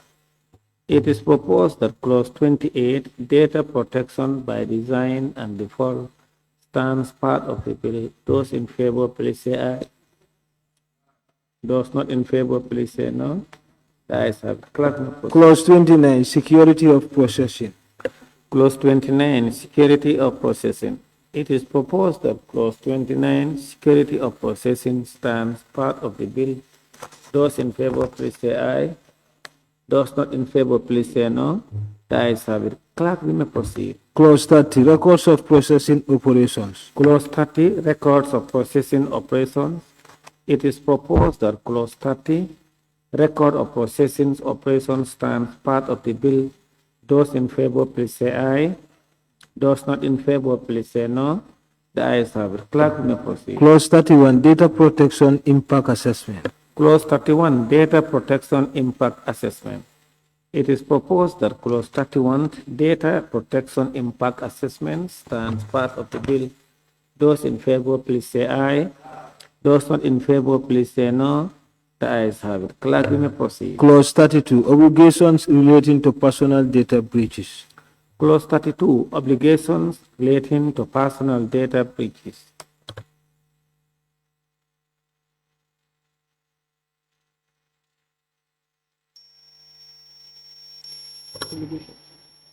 Honorable Chair, Honorable Chair, this is about obligations relating to personal data breaches. So what happened when you fail to perform your obligation? These obligations. To recall on the previous clauses, in one particular clause, when you conceal a breach, there's a fine. Whether the individual also. Yeah. No. I'm saying it is an obligation to personal data breaches. How about if you fail to uphold these obligations? Yeah, Honorable Minister. So if you look at 32.2, where identification is not made within 72 hours, you must provide reasons for the delay. And if those reasons are not genuine, then the penalty kicks in. That it means that you are concealing. We must provide a reason. Yeah, which penalty? You must provide a reason after 72 hours to the commission. Okay, what will be the consequences? If the commission is satisfied with your reason for the delay, no consequences. If they're not satisfied and they suspect that there's a breach, that there's a concealment there, then it can be triggered up to where? To the court. That's why the data. That's where concealment comes in. The penalty for concealment, conviction. Okay, they are provided for. Yeah, it's provided for. We already went through it. Okay. All right. It is proposed that clause 32, obligations relating to personal data breaches, stands part of the bill. Those in favor, please say aye. Those not in favor, please say no. The ayes have it. Clerk, we may proceed. Clause 33, personal data breach notification to data subjects.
Honorable members, on 32, you know, look at 32. Obligations relating to personal data breaches. When you breach them, what will be the consequences? It's not provided for. Honorable, if you look at the end of the bill, the minister, in consultation with the committee, they cannot come with regulations. How can the minister prescribe offenses? How? Under which authority? Can a Several minister? authorities. We have several authorities. Minister. Yes. Regulation to prescribe offenses. I'm saying regulations. I say regulations. No, a minister cannot prescribe offenses. No. He doesn't have the authority. Even in the middle of the regulation. Chair, no, listen, you will understand. When, let's say 32, obligation related data breaches. When there's a data breach itself, and you fail to report to the commission, you fail to notify them, that's a separate act. But just, yes, by those, yes. If they fail to report to the commission. Yes. But Speaker. No, but if you carelessly allow your data to be breached. No.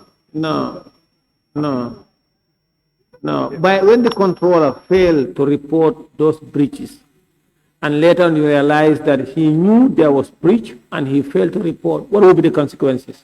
But his consequences at number 21. No, look at 21. The minister is referring us to 21. Let's go back to 21. 21 is saying concealment of a personal data security breach. Yes.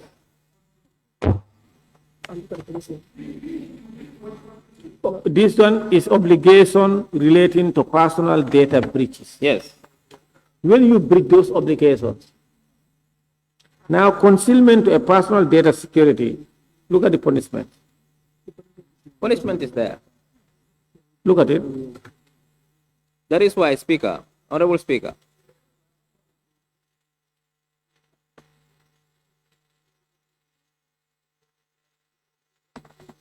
See, yes, Honorable Minister, look at subsection 1. Yes. A person who conceals a personal data security breach with the intention of preventing disclosure of information to the Commission and where applicable, a data subject commits an offense.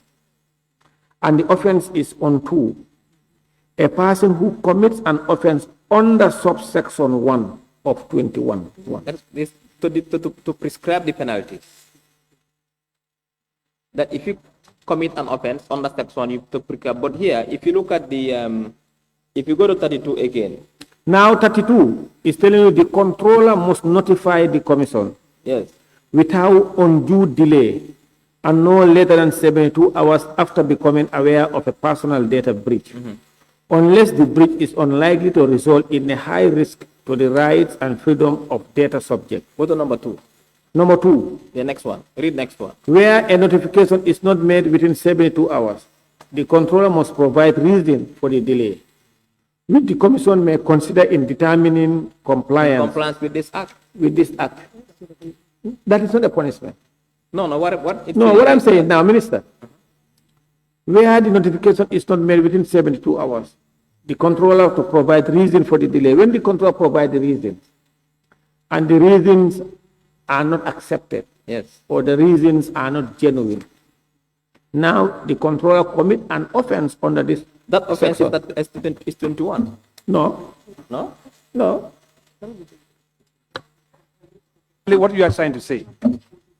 Minister, I'm saying, under this obligation, Yes. so when there is a breach, when the controller commit an offense to a breach, what will be the consequences? The Commission can, I just got informed by the legal person from the Commission, the existing 8-year Commission, that the Commission can impose a fine, which is taken care of under 42, Section 42.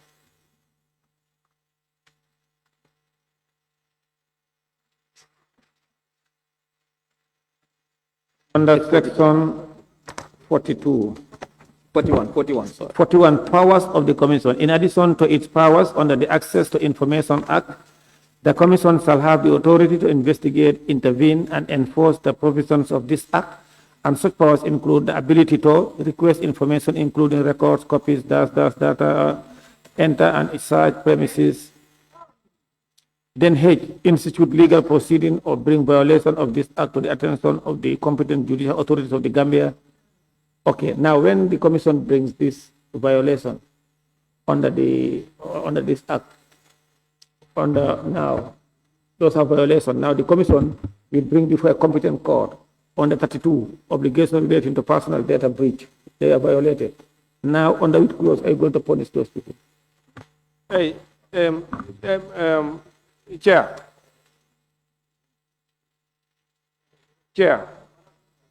No, in this case, it's not going to court. If you look at 41G, it can impose administrative sanctions and monetary fines on the person who does the breach. So administrative sanctions could be suspension. It could be another administrative sanction. Exactly. So it's taken care of. Chair. Thank you. Yes, Chair. Yes. You see, there are two things. The commission would have a regulation that would tell every data subject your responsibilities as far as data is concerned. And periodically they will be checking to see that there is compliance. Where somebody doesn't comply with whatever it is, then they can fine you for breaching those compliance issues that you actually have. Administratively. Exactly, yes. Yeah. But where there's a concealment, you see, where there's concealment, let's use the financial institution, for example. Like there's a breach at one of the commercial banks here. And my data, personal data was actually, all over the place. I can go to court, and when I do, those things will actually... No, now what I'm saying, administratively, they can sanction you for administrative whatever. Now you use yourself as an example, and you feel that your data has been breached by the company or whatever, by the controller. Now, what will be the consequences? Or now, in your case, would the commission compensate you or not? Would the commission compensate me? For what? Your data, because your data is breached. No, you see, the commission doesn't control data. The commission... The controller, okay. The controller, yes. What, the controller, administratively, he could be for whatever, administrative reasons. But what happened to the person whose data has been breached? Okay. Let's go back to the financial institution I just gave example. Can the person come to the commission for compensation? No, you come to the commission to lodge a complaint. That's what you do. You go to the commission and lodge a complaint. Okay, now when you lodge a complaint, on the minister? They have a right to remedy. They can either go to court or come to the commission. No, that's what I mean. You go to the commission. And go to court. Yeah, you can come. Okay, if you choose to come to the commission, or you choose to go to court, under which provision? Right to remedy. Huh? Section 15. Section 15.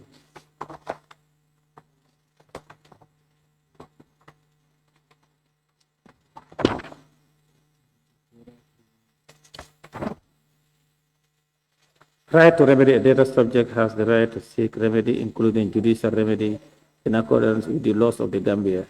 The intervention of the Commission, laws of the Gambia, open-ended. Number 4, a controller involved in processing is liable for any damage caused by a processing that infringes the provision of this Act.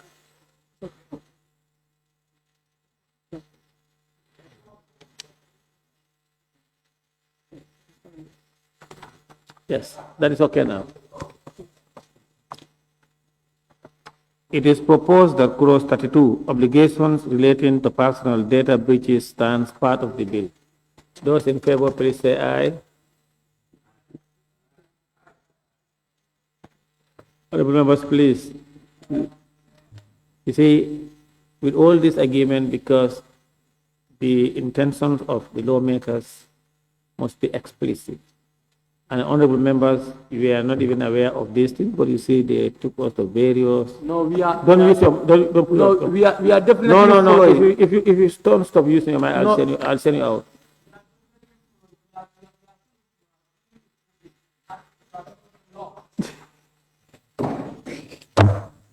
It is proposed that Clause 32, obligations relating to personal data breach stands part of the bill. Those in favor, please say aye.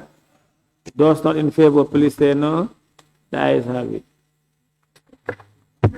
Clause 33, personal data breach notification to data subjects. Clause 33, personal data breach notification to data subjects. Chair, it is proposed that clause 33, personal data breach notification to data subjects stands part of the bill. Those in favor, please say aye. Those not in favor, please say no. The ayes have it. Clerk, may proceed. Clause 34, designation of the data protection officer.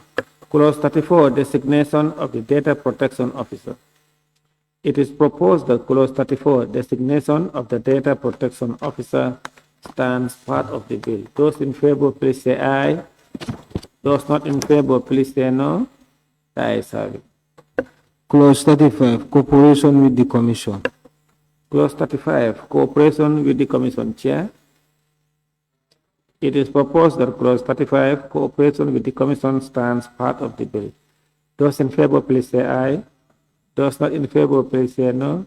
The ayes have it. Clause 36, exceptions. Clause 36, exception. Chair, Yes, the committee recommends that clause 36(1) stands part of the bill with the following amendments. On subclause E, we recommend it to be deleted, and we would like the minister to give clarity on H.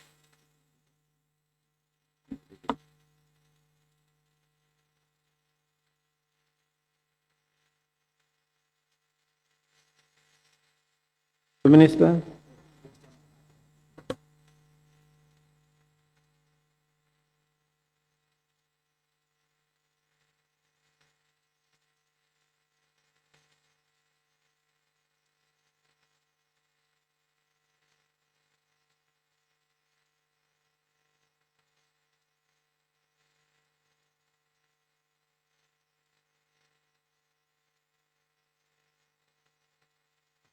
Honorable Speaker, I think it's there to protect the rights of the data subjects, particularly on issues of freedom of expression, if they can give consent.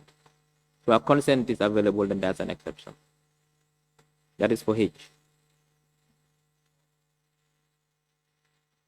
The minister, they are proposing to delete subclause E. The impartiality and independence of the Gambia.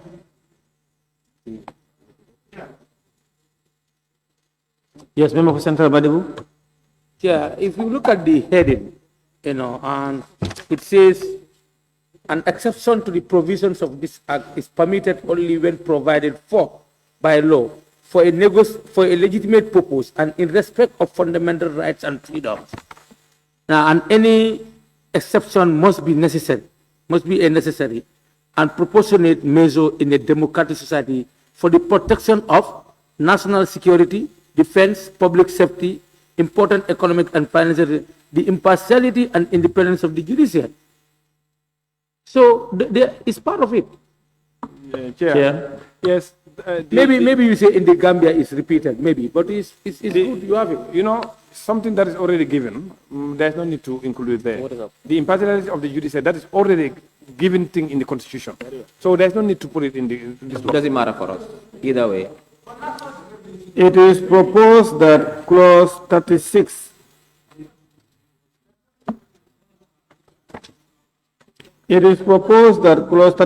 exceptions as amended stands part of the bill. Those in favor, please say aye.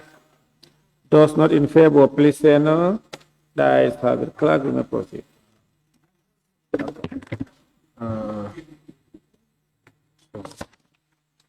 Clause 37, transfer of personal data outside the jurisdiction of the Gambia.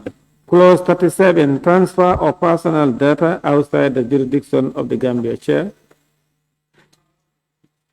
it is proposed that clause 37, transfer of personal data outside the jurisdiction of the Gambia, stands part of the bill. Those in favor, please say aye.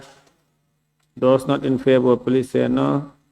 The ayes have it. Clerk, may proceed. Chair, also to remind the table office and the minister, the committee, the renumbering, there's an issue on the renumbering, on the parts in the particular area. That part 5 in the bill should be part 7. So the part 6 should be part 7 and 7 should be 8. So the number, there's an error in the numbering. And the page numbers also, just to remind them when they're doing the cleanup, that should be captured.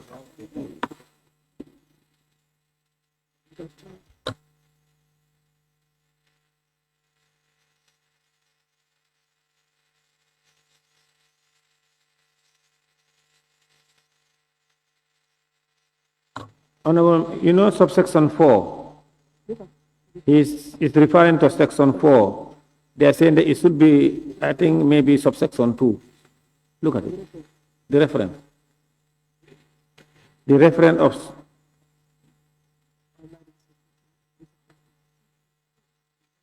sub 3. Look at sub 3. The commission must be involved in assessing whether the criteria for cross-border transfers are met.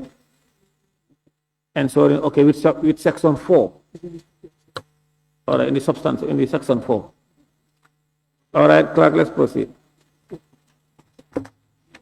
Clause 38, Information Commission. Clause 38, Information Commission. Chair.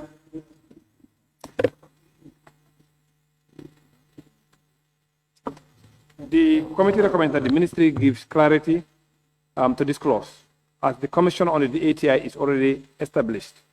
And we want him to give us clarity because it seems that they want to add 2 more commissioners. So, but then the commission on the ATI is already created. So the committee actually did ask for clarity on this during the consultations, and we still need to have clarity from the minister. What exactly do they want to do here?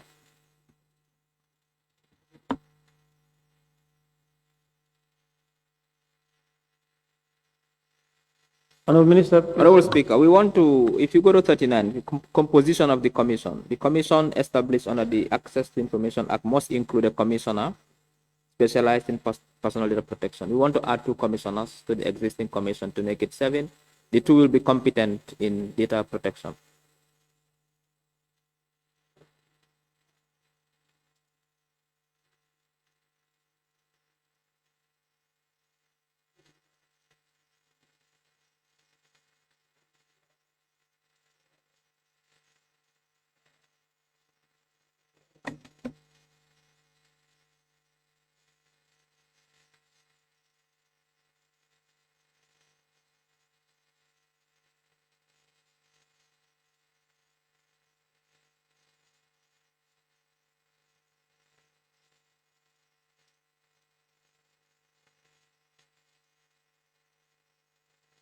You know, honorable members from Combo East, Kansala, and Point and Kiang West, disorganize yourself. You know, when you look at 38 honorable members, 1, the Information Commission established under the Access to Information Act shall also be responsible for data protection matters under this Act, in addition to its powers conferred by that law. The Access to Information Act, ATI, you remember we established them and their functions are outlined. Now, in effect, when you read this one, they are adding their functions, of course, of the ATI through this data protection and privacy bill 2024. If they want to increase their functions or their powers by that act, it should be appropriate if they could amend that one. It's like they amended in that act through this one indirectly or directly. You get your consent to that act through this one. Minister? Lord, this is my understanding. That's not my own understanding. Yes. Honorable member, you cannot just raise your tag. It's your tag.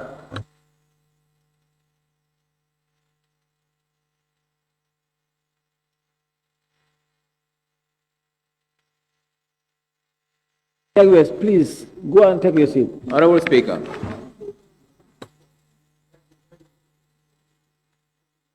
Yes, so we realize that on the ATI Act, it says 5 commissioners. Therefore, if we need to add 2 more commissioners to cater for the data protection, we need to go and amend that act to expand the powers of, to expand the composition of that act. Well,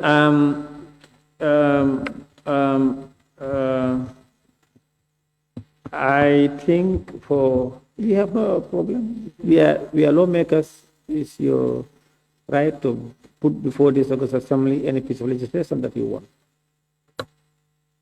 Hello?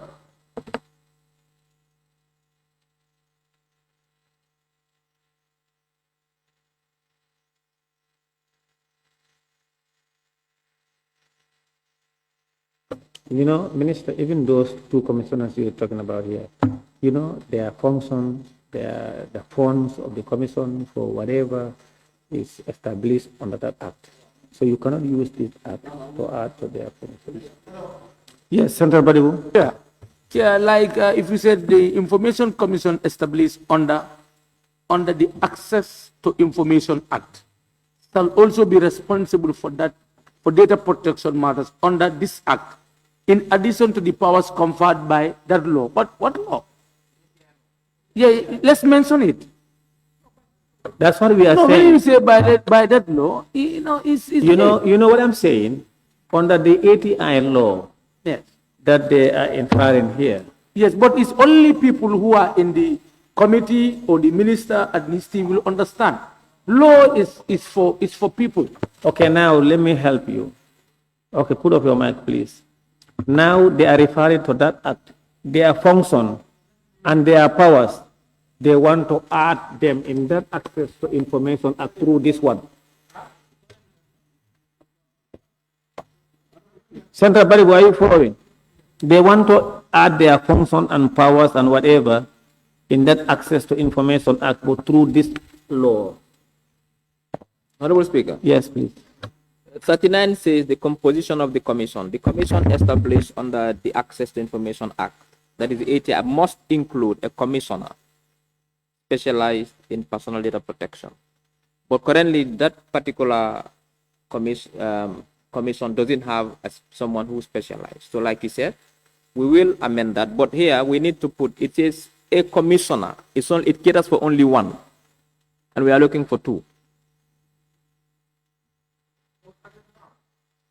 Now what I'm saying, just quickly, Honorable Speaker, it says a commissioner. If we take 1 commissioner, it means there will be 6 in the ATI. And 6 is, we are looking for an odd number.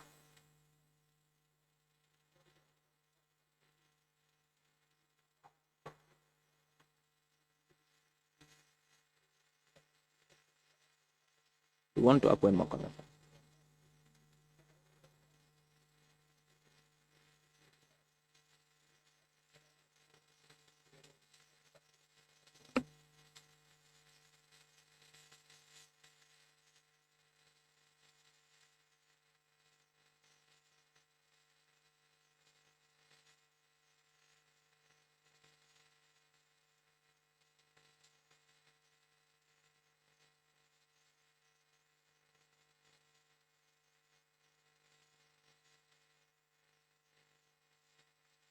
Yes, Senator Badibu. Chair, I think any law that we are going to make here is going to be in line with the ATI. All right? So right now, whatever is in ATI, whatever we are making here should be in line unless and until they find that they want to make an amendment. Do you understand? So what he is saying, he said if they intend to appoint 2, you know, ATI, there are 5 commissioners. So we need to be in line with that unless and until later they make an amendment. What they are saying now, we cannot, what they are saying, when we enact this, it will give them automatically the rights to add more commissioners at the ATI and more powers. No, what I'm saying, we should be very careful because that one is that law is into effect already. So once we make this, it means they are obliged to change that one. So why not we be in line with that other one? If they bring amendment, that one to be changed. You know, when you look at the rest of this chapter, it's all about the commissioners of ATI, their functions, and I'm not sure. How are we going to solve this? Yes, we'll go to Kiang West and then Kansala. Honorable Chair, if by virtue of enacting this bill that we are looking at is dictating the amendment of the ATI, it is very well necessary. I think it's better we do that than to do something here at the end of the day that will be a bit contradictory. So we rather amend that one to ensure that we add the two, still amendment is done. It's very fine. They can come up with the law, we amend.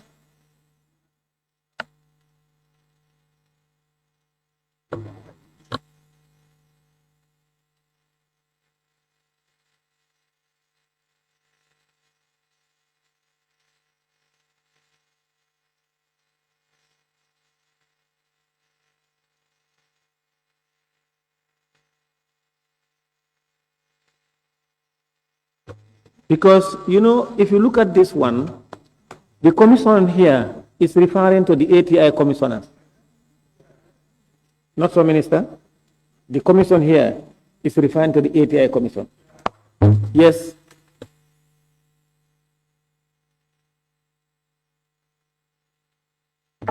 Yes, Chair, yeah, in our bilateral with the various stakeholders, including the are you here?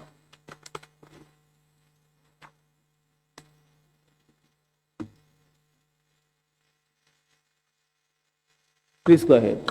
Yes, what we are saying is in our bilateral with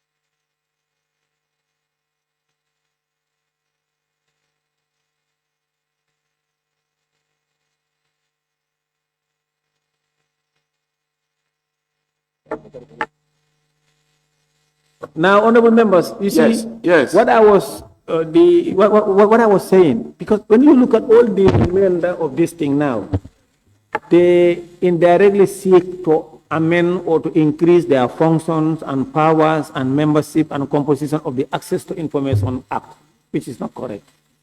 Yes, Chair, let me come there. Yes, please. Yes, in our bilateral with the stakeholders, including the ministry, what we were told that it will not be an issue. They even agreed they will redraft this. They said it's doable. So I am also suggesting this way, where we can now add this. Must include two additional of whom must specialize in data protection. Honorable, I'm not sure if you are listening. Now what I'm saying, the ministry were there in our bilateral. They said it's okay. It has no problem. That's what forget about the ministry. We are making laws. We are doing the right thing. No, please listen to what I'm saying. You are not understanding. It's not about what the minister or what whosoever said. It's about the right thing. You see, if you pass this piece of legislation here, the remainder of this piece of legislation, including the one I raised, 38 or 39, and the rest, you are directly amending the ATI through this, which is not in order. If they want, they can amend that one. They can introduce a piece of legislation amending that, increasing their membership and their functions and whatever. That's what I'm saying. Mr. Speaker, that is what we will do. So now we will look at these clauses here that are referring to or that seeks to amend or to increase their functions and so that we explain them from this bill. And then when they are... No, we cannot. Do we expunge them? I think we should expunge this one.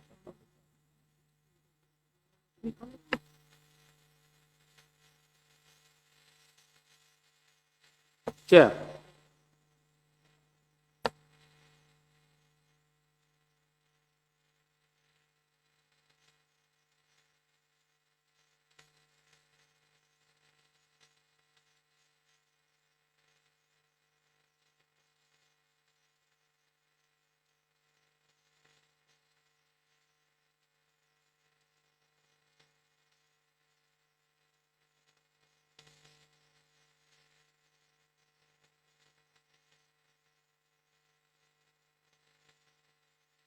So, honorable members, we are proposing that, it is, yes, Honorable, yes. Since you said the ATI commission and this commission is more of the same, so let's forget it. Let's delete all about this commission. No, what we are going to do is, no, 39 seeks to increase the commissioners of ATI, which we cannot. Chair, allow me to learn. Please go ahead. Yes, my suggestion is, since if I understood from the mover, the chair, that the ATI, there is a commission already on that other act, that bill. We have a commission. We want to make amendment. If the commissions that we have there and this one are all the same, why not we delete 39 and 40? So the commission that we have on the other one to be amended. Let the minister go and bring a proposal. We amend and add.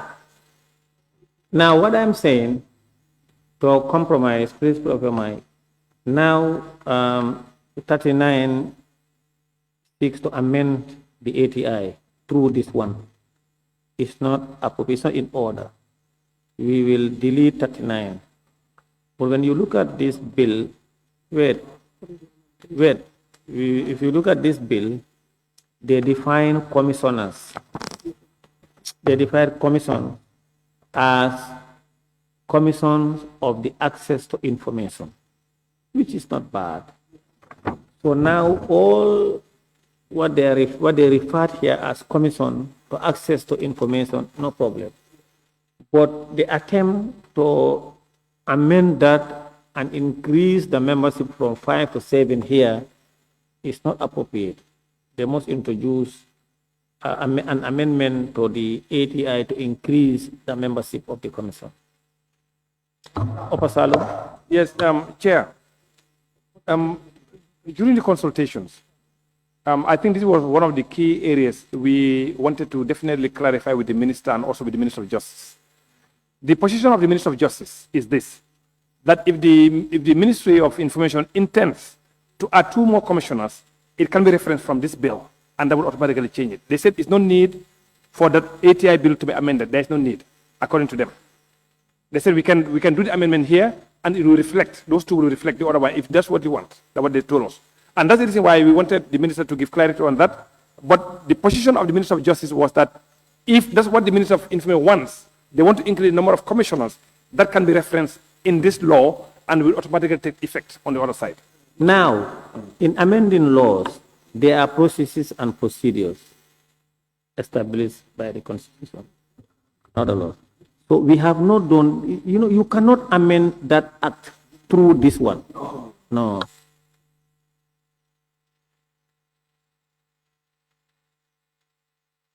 No, we cannot do that. No.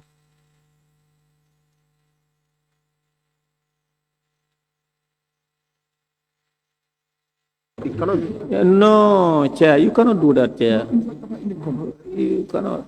Those ones from the AG chambers also, they are just guiding you. But you make law, you do the right thing. If you want to amend a piece of legislation, you bring that piece of legislation and amend it.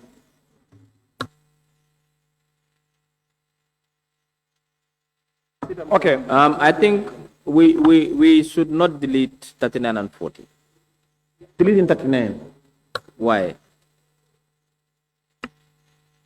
Because 39, you here the intention is to amend the ATI. you delete it, then we cannot go and amend. It tells us to go and amend the ATI. No, you It can gives us amend the it. key to do it. No. The ATI, if you want to amend the ATI, you will start the process to amend the ATI, and then, you know, the composition of the membership is 5. Honorable Minister, you know, the composition is 5. So now when you want to amend that, it's just to amend the composition to be 7 and include data. Why should we delete 39? What is the purpose of deleting it?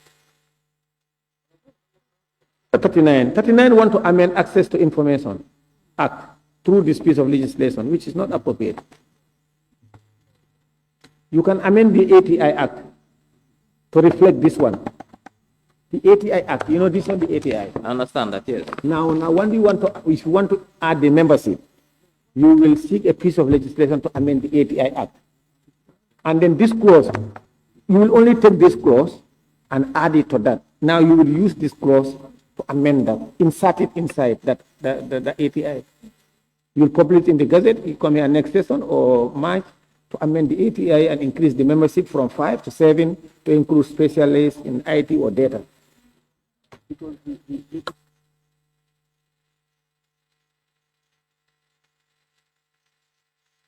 Yes, you understand? The ATI established the ATI established the membership of the commission and their qualification. Now you want to amend the membership instead of 5 now to 7. And one of them or two of them must be specialized in data. You are good to go. But you know, you cannot amend it here. That is the reason why we are deleting, because we cannot have it here. We cannot have it in this piece of legislation. Yes? I don't care. They are all subsidiary legislation. They are not constitutional. Can an act go against an act? I don't understand. No, because I don't understand the genesis of your question. How do they want to compose the ATI commission and not of this particular data protection commission? Well, how do they want to compose it? It's one commission. It can just add the number, and this particular legislation can do that for them. Why are you deleting section 39? Honorable, put up your mind. It's the same, you know, the commissioners of the ATI as established under the ATI Act are referred to in this act, in this bill. But the membership of the ATI, as established by the ATI Act, they are 5. Their functions on this one, they want their functions to include this one. No problem. But now, what they want to do is to amend the ATI.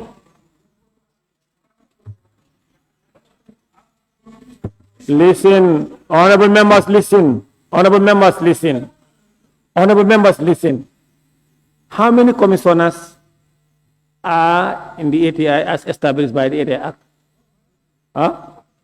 There are 5 as established by the ATI. Correct. Wait. No, wait. Order. Now.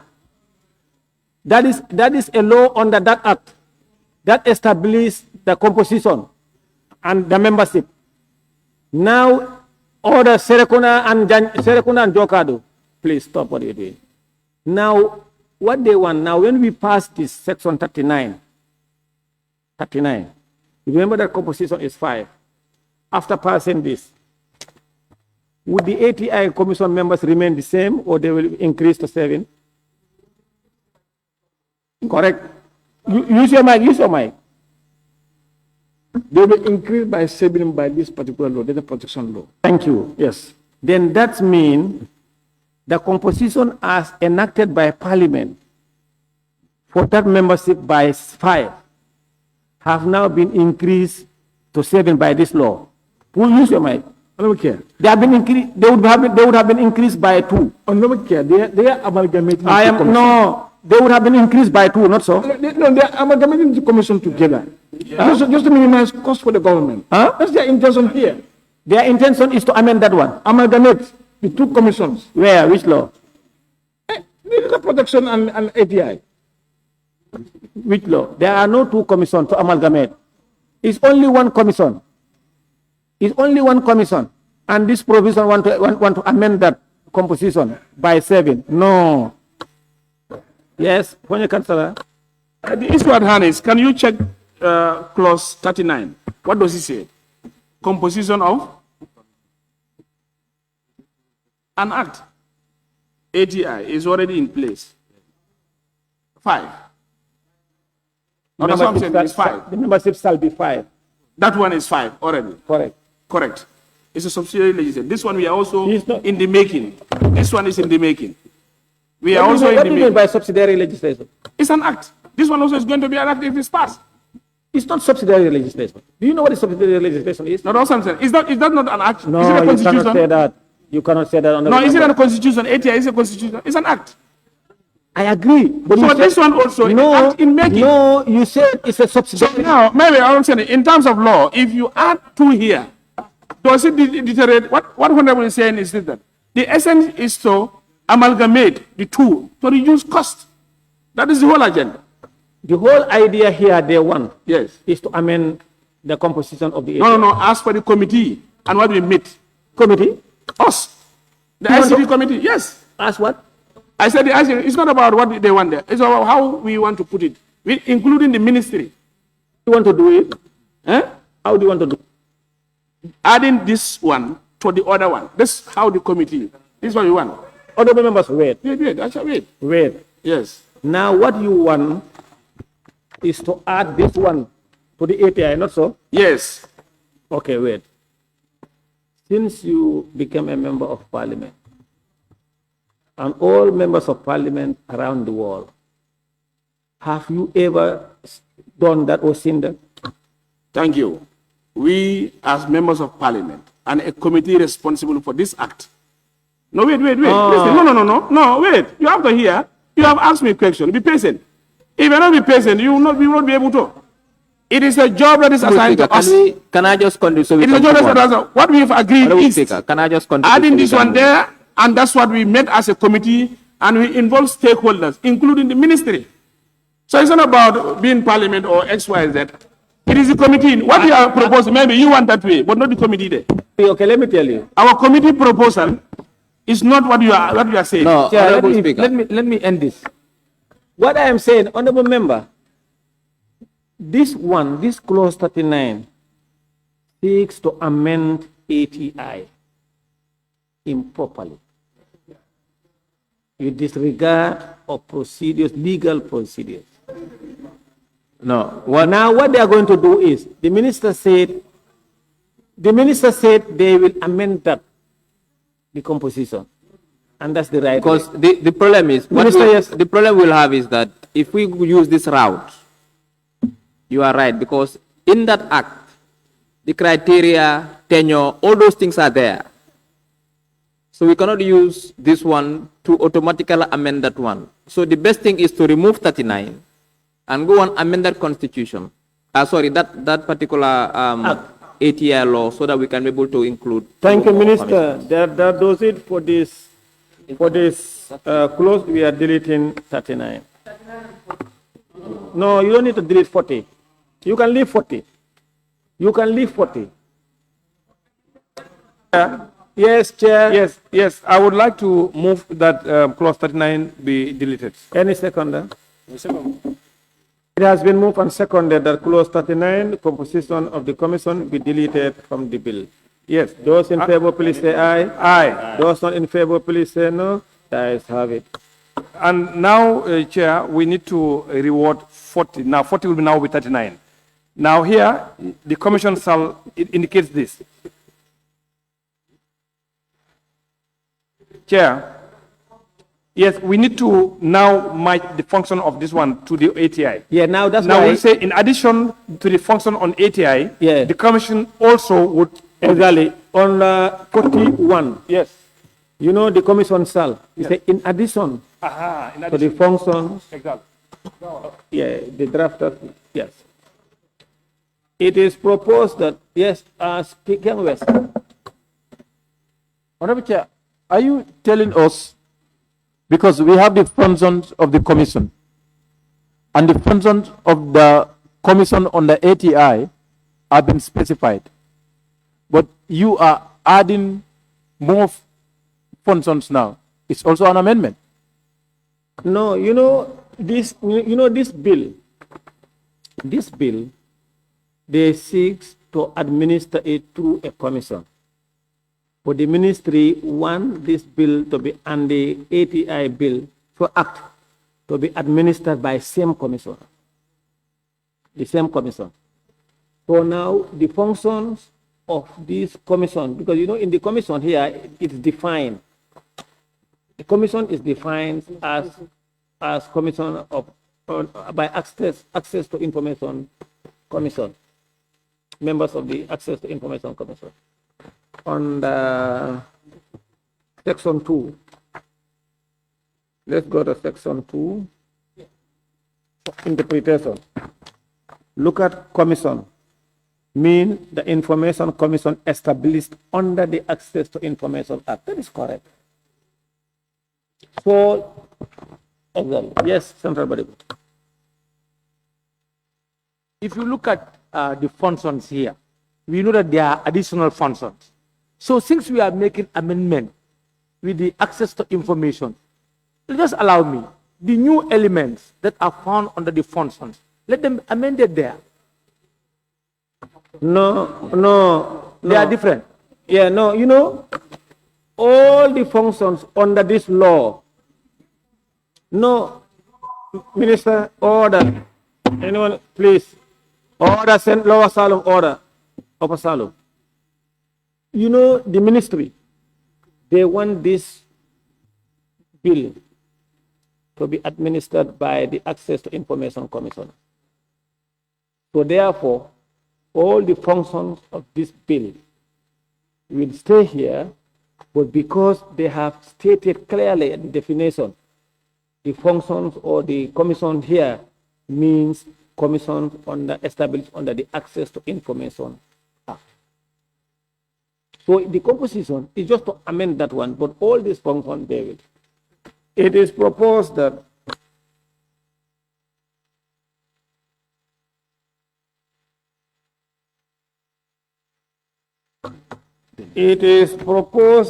clause 40, functions of the commission as amended. Huh?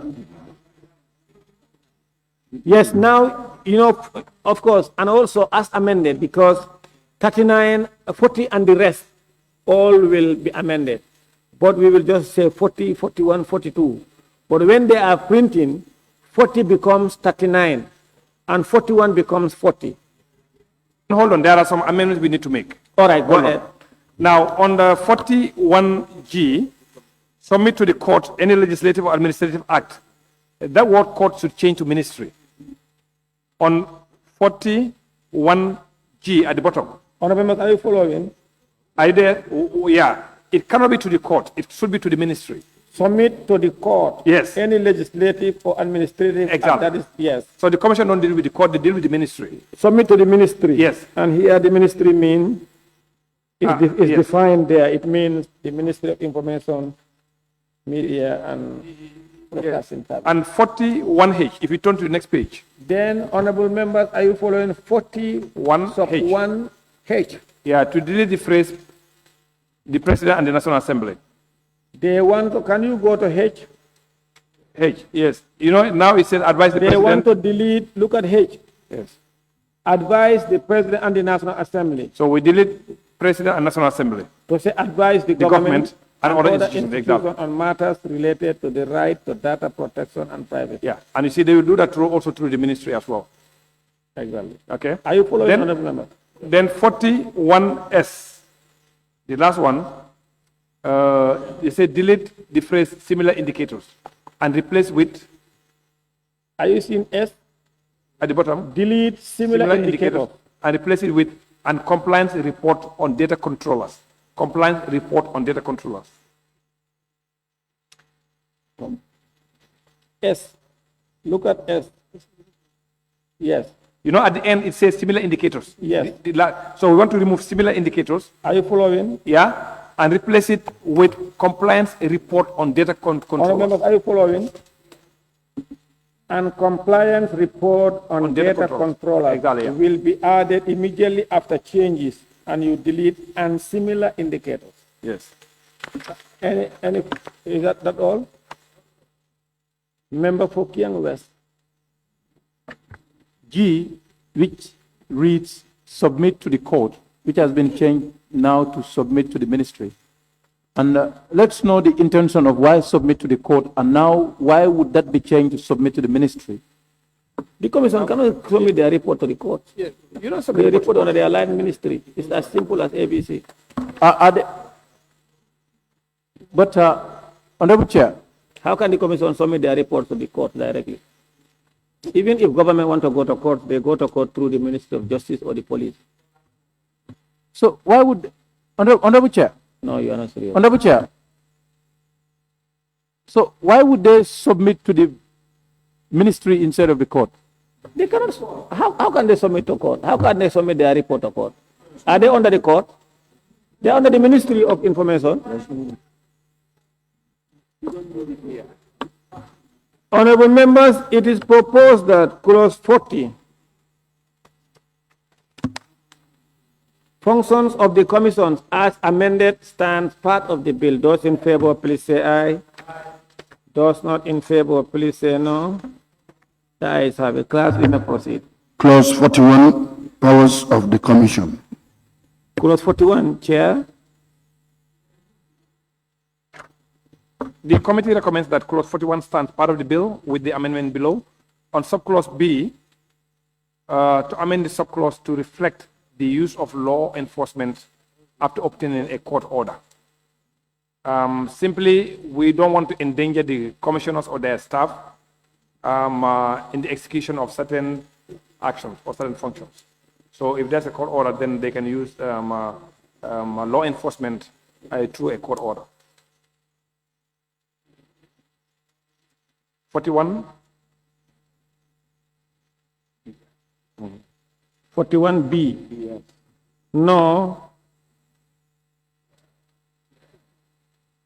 Of course, they have the right to enter and search a premises or a data processing equipment. But of course, you know, when you talk about the commission, for instance, if the commissions have expert or staffs under them, like the commissioners, they have staffs who are experts, and they can use the backup of security agents and enter and search. In the commission here, you are not referring to the commissioners themselves going there physically. Yes, they can use the necessary, yes. No, Chair, sorry. What we are doing now, Chair, since there is an act already,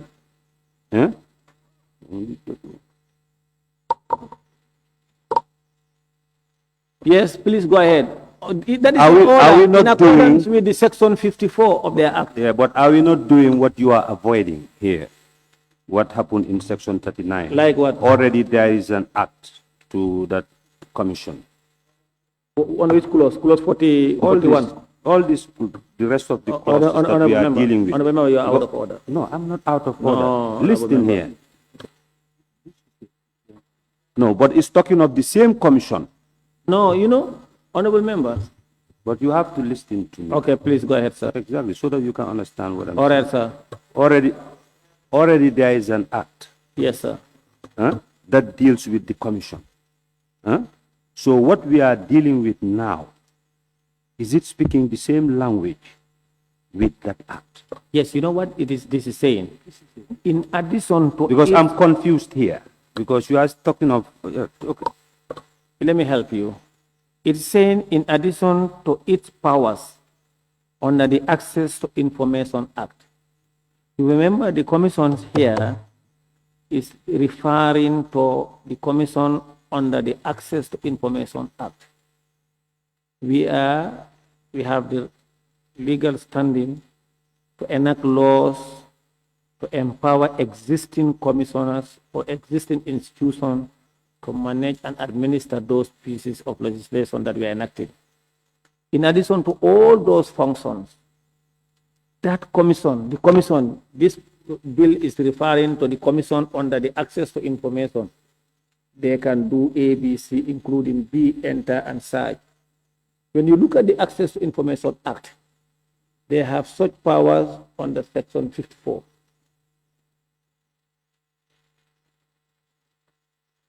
So the argument here, the committee, of course, sympathized with them. The belief of the committee members at the time, if you leave, enter, and search a premises or a data processing equipment, it's like the commission members themselves.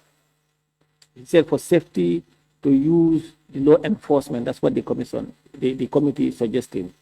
But that is given when they want to search or whatever they goes with security official, law enforcement officers. That is given.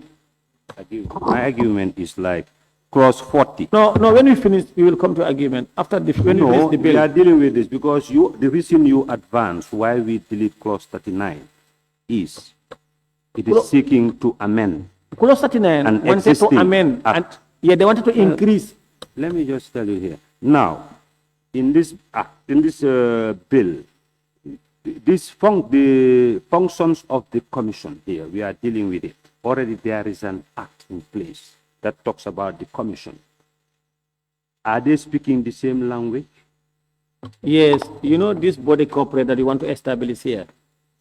We are now going to assign that body corporate to the ATI.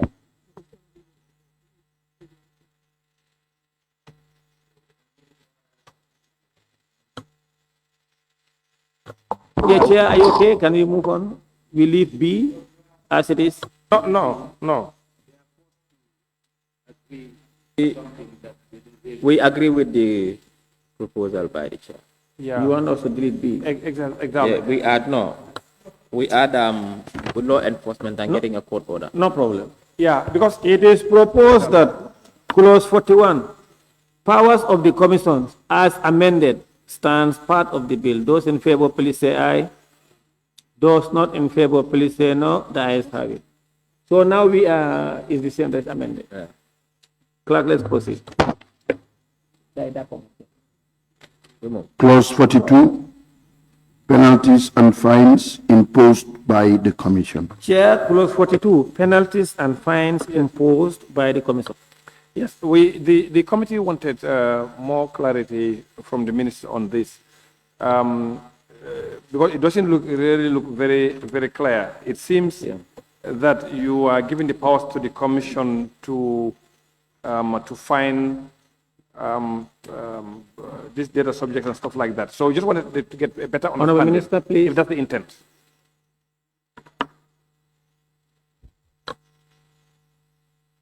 Honourable Minister.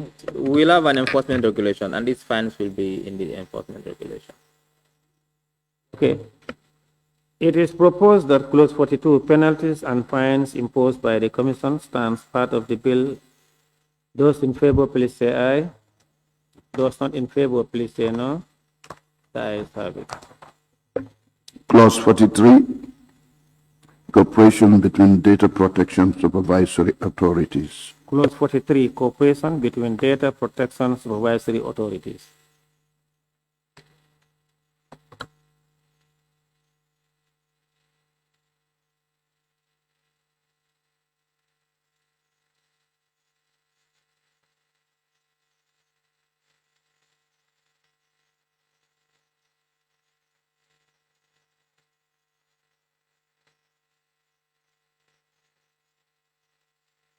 Yeah, are you okay? Minister, what my address and you, the protection supervisory authority are in capital? That's fine. I know they said that. I know. What did you say?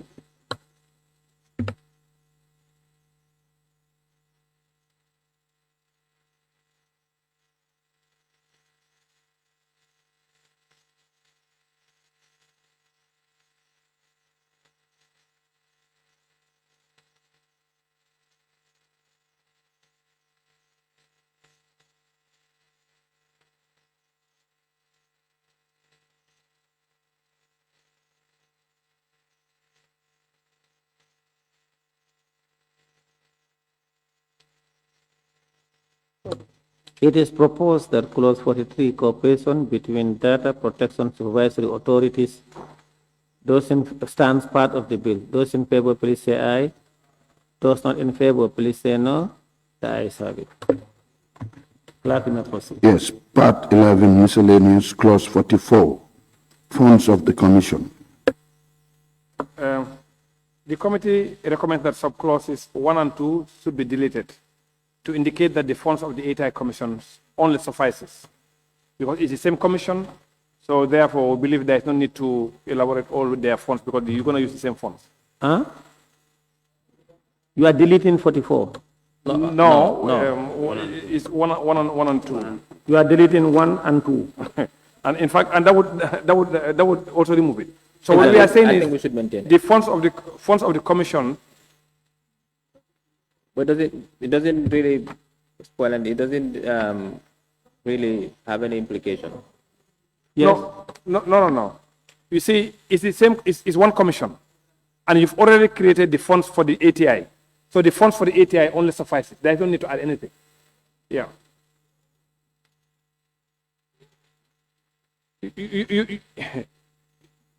You see, Chair. Yes, you are right. That 1A, financial independence, that one is out of the equation because we don't have any institution that have financial independence. So, exactly. I think if we are going to amalgamate both, then it's fine. We are not amalgamating.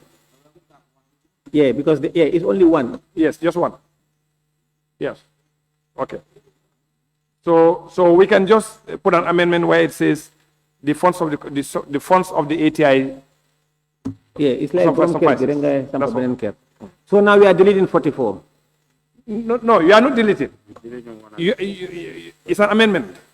You are removing 1 and 2 and just put 1, and the one will read the funds of the ATI suffices for the fund of the commission. That's all. However you want to write it. No, but if somebody asks you where are the funds? Well, I mean, yeah, it doesn't matter. Yes.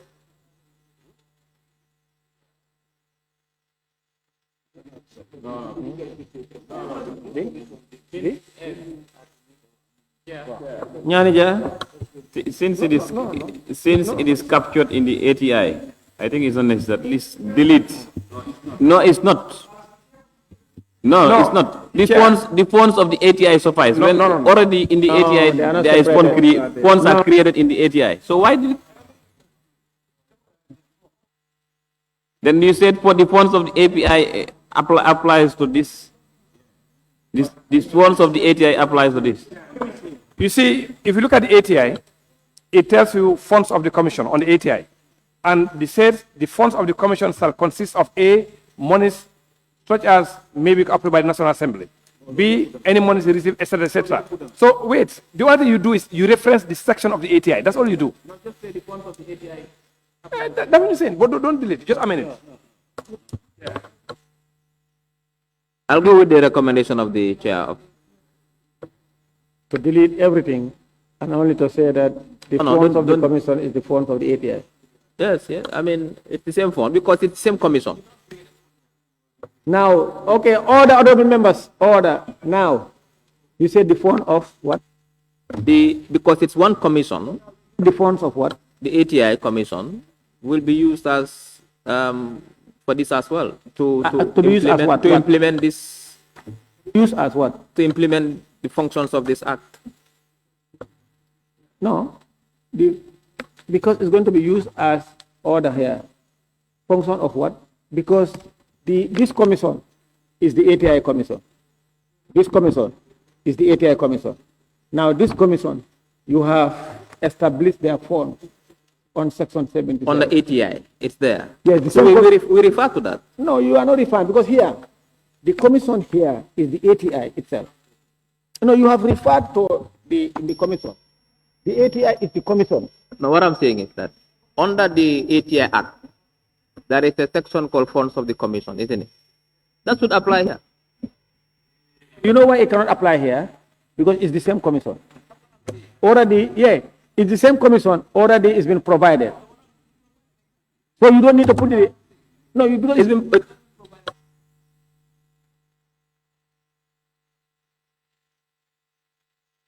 Yeah. Chair. Chair. Exactly, that's all. Chair, I think it's important that we make a reference to it for various reasons. No problem, it doesn't make any harm. No, wait, no. I said no harm. No, wait. I said no problem with your proposal. Yes, okay. I said no proposal, no problem with the proposal. No problem. It is a,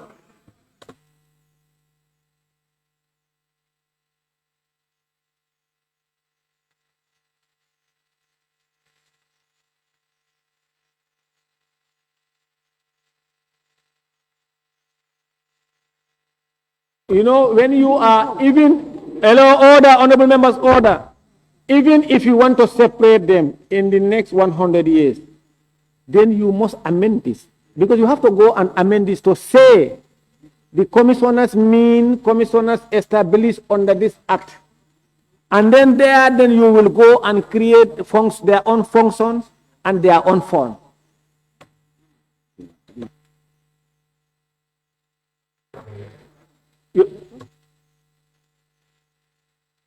Okay, let me. All right, with or without, no problem. Now I agree with you. Let's go. Let's go. We'll make reference to the ATI. Yes. It is proposed that clause 41, 44 funds of the commission stands part of the bill as amended. Those in favor, please say aye. Those not in favor, please say no. The ayes have it.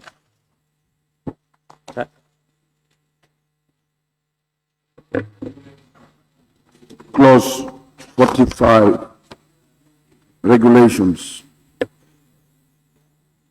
Chair, it is proposed that clause 45 regulation stands part of the bill. Those in favor, please say aye. Those not in favor, please say no. The ayes have it.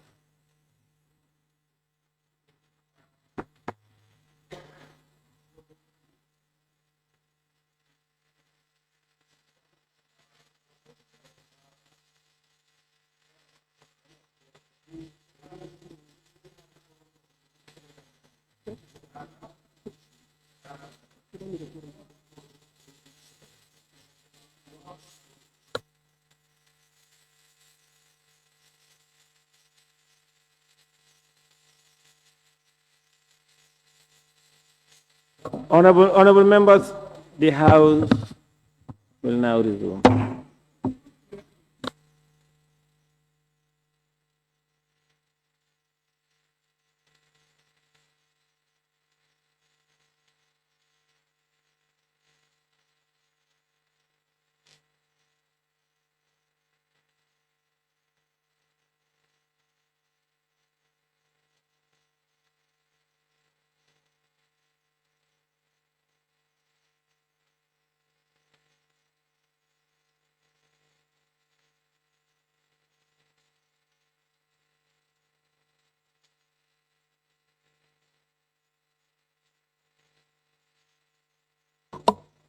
Honorable members, Honorable Upper Salem, take your seat, please. Honorable members, the House resumes.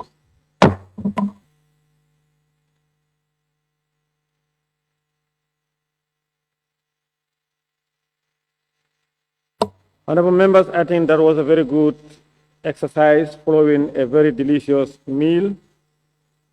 I want to thank you for completing the consideration stage of the access, oh my God, the personal data protection bill.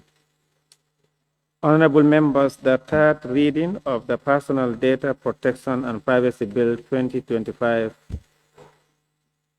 is scheduled for Monday, 29 September 2025 for the Honorable Minister for Information, Media and Broadcasting Services to move for its third reading. Honorable members, please, Nyanija and Serekunda, I can't even know what I'm doing because of the loudness of your voice. Please stop that. Yes.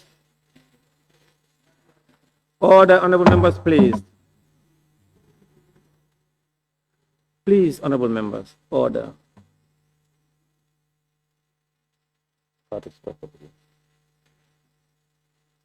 Honorable members, the third reading of the Personal Data Protection and Privacy Bill 2024 is scheduled for Monday, 29 September 2025 for the Honorable Minister for Information, Media and Broadcasting Services to move for its third reading. However, before this date, the Office of the Honorable Minister for Information, Media and Broadcasting Services is hereby instructed to comply with the Standing Order 72 sub 20 to ensure that the amended version of the bill is printed and circulated to members in advance. Honorable members, I want to thank you and thank the Honorable Minister and his staff for, of course, joining members of Parliament for staying up at this time to see through to this very important bill.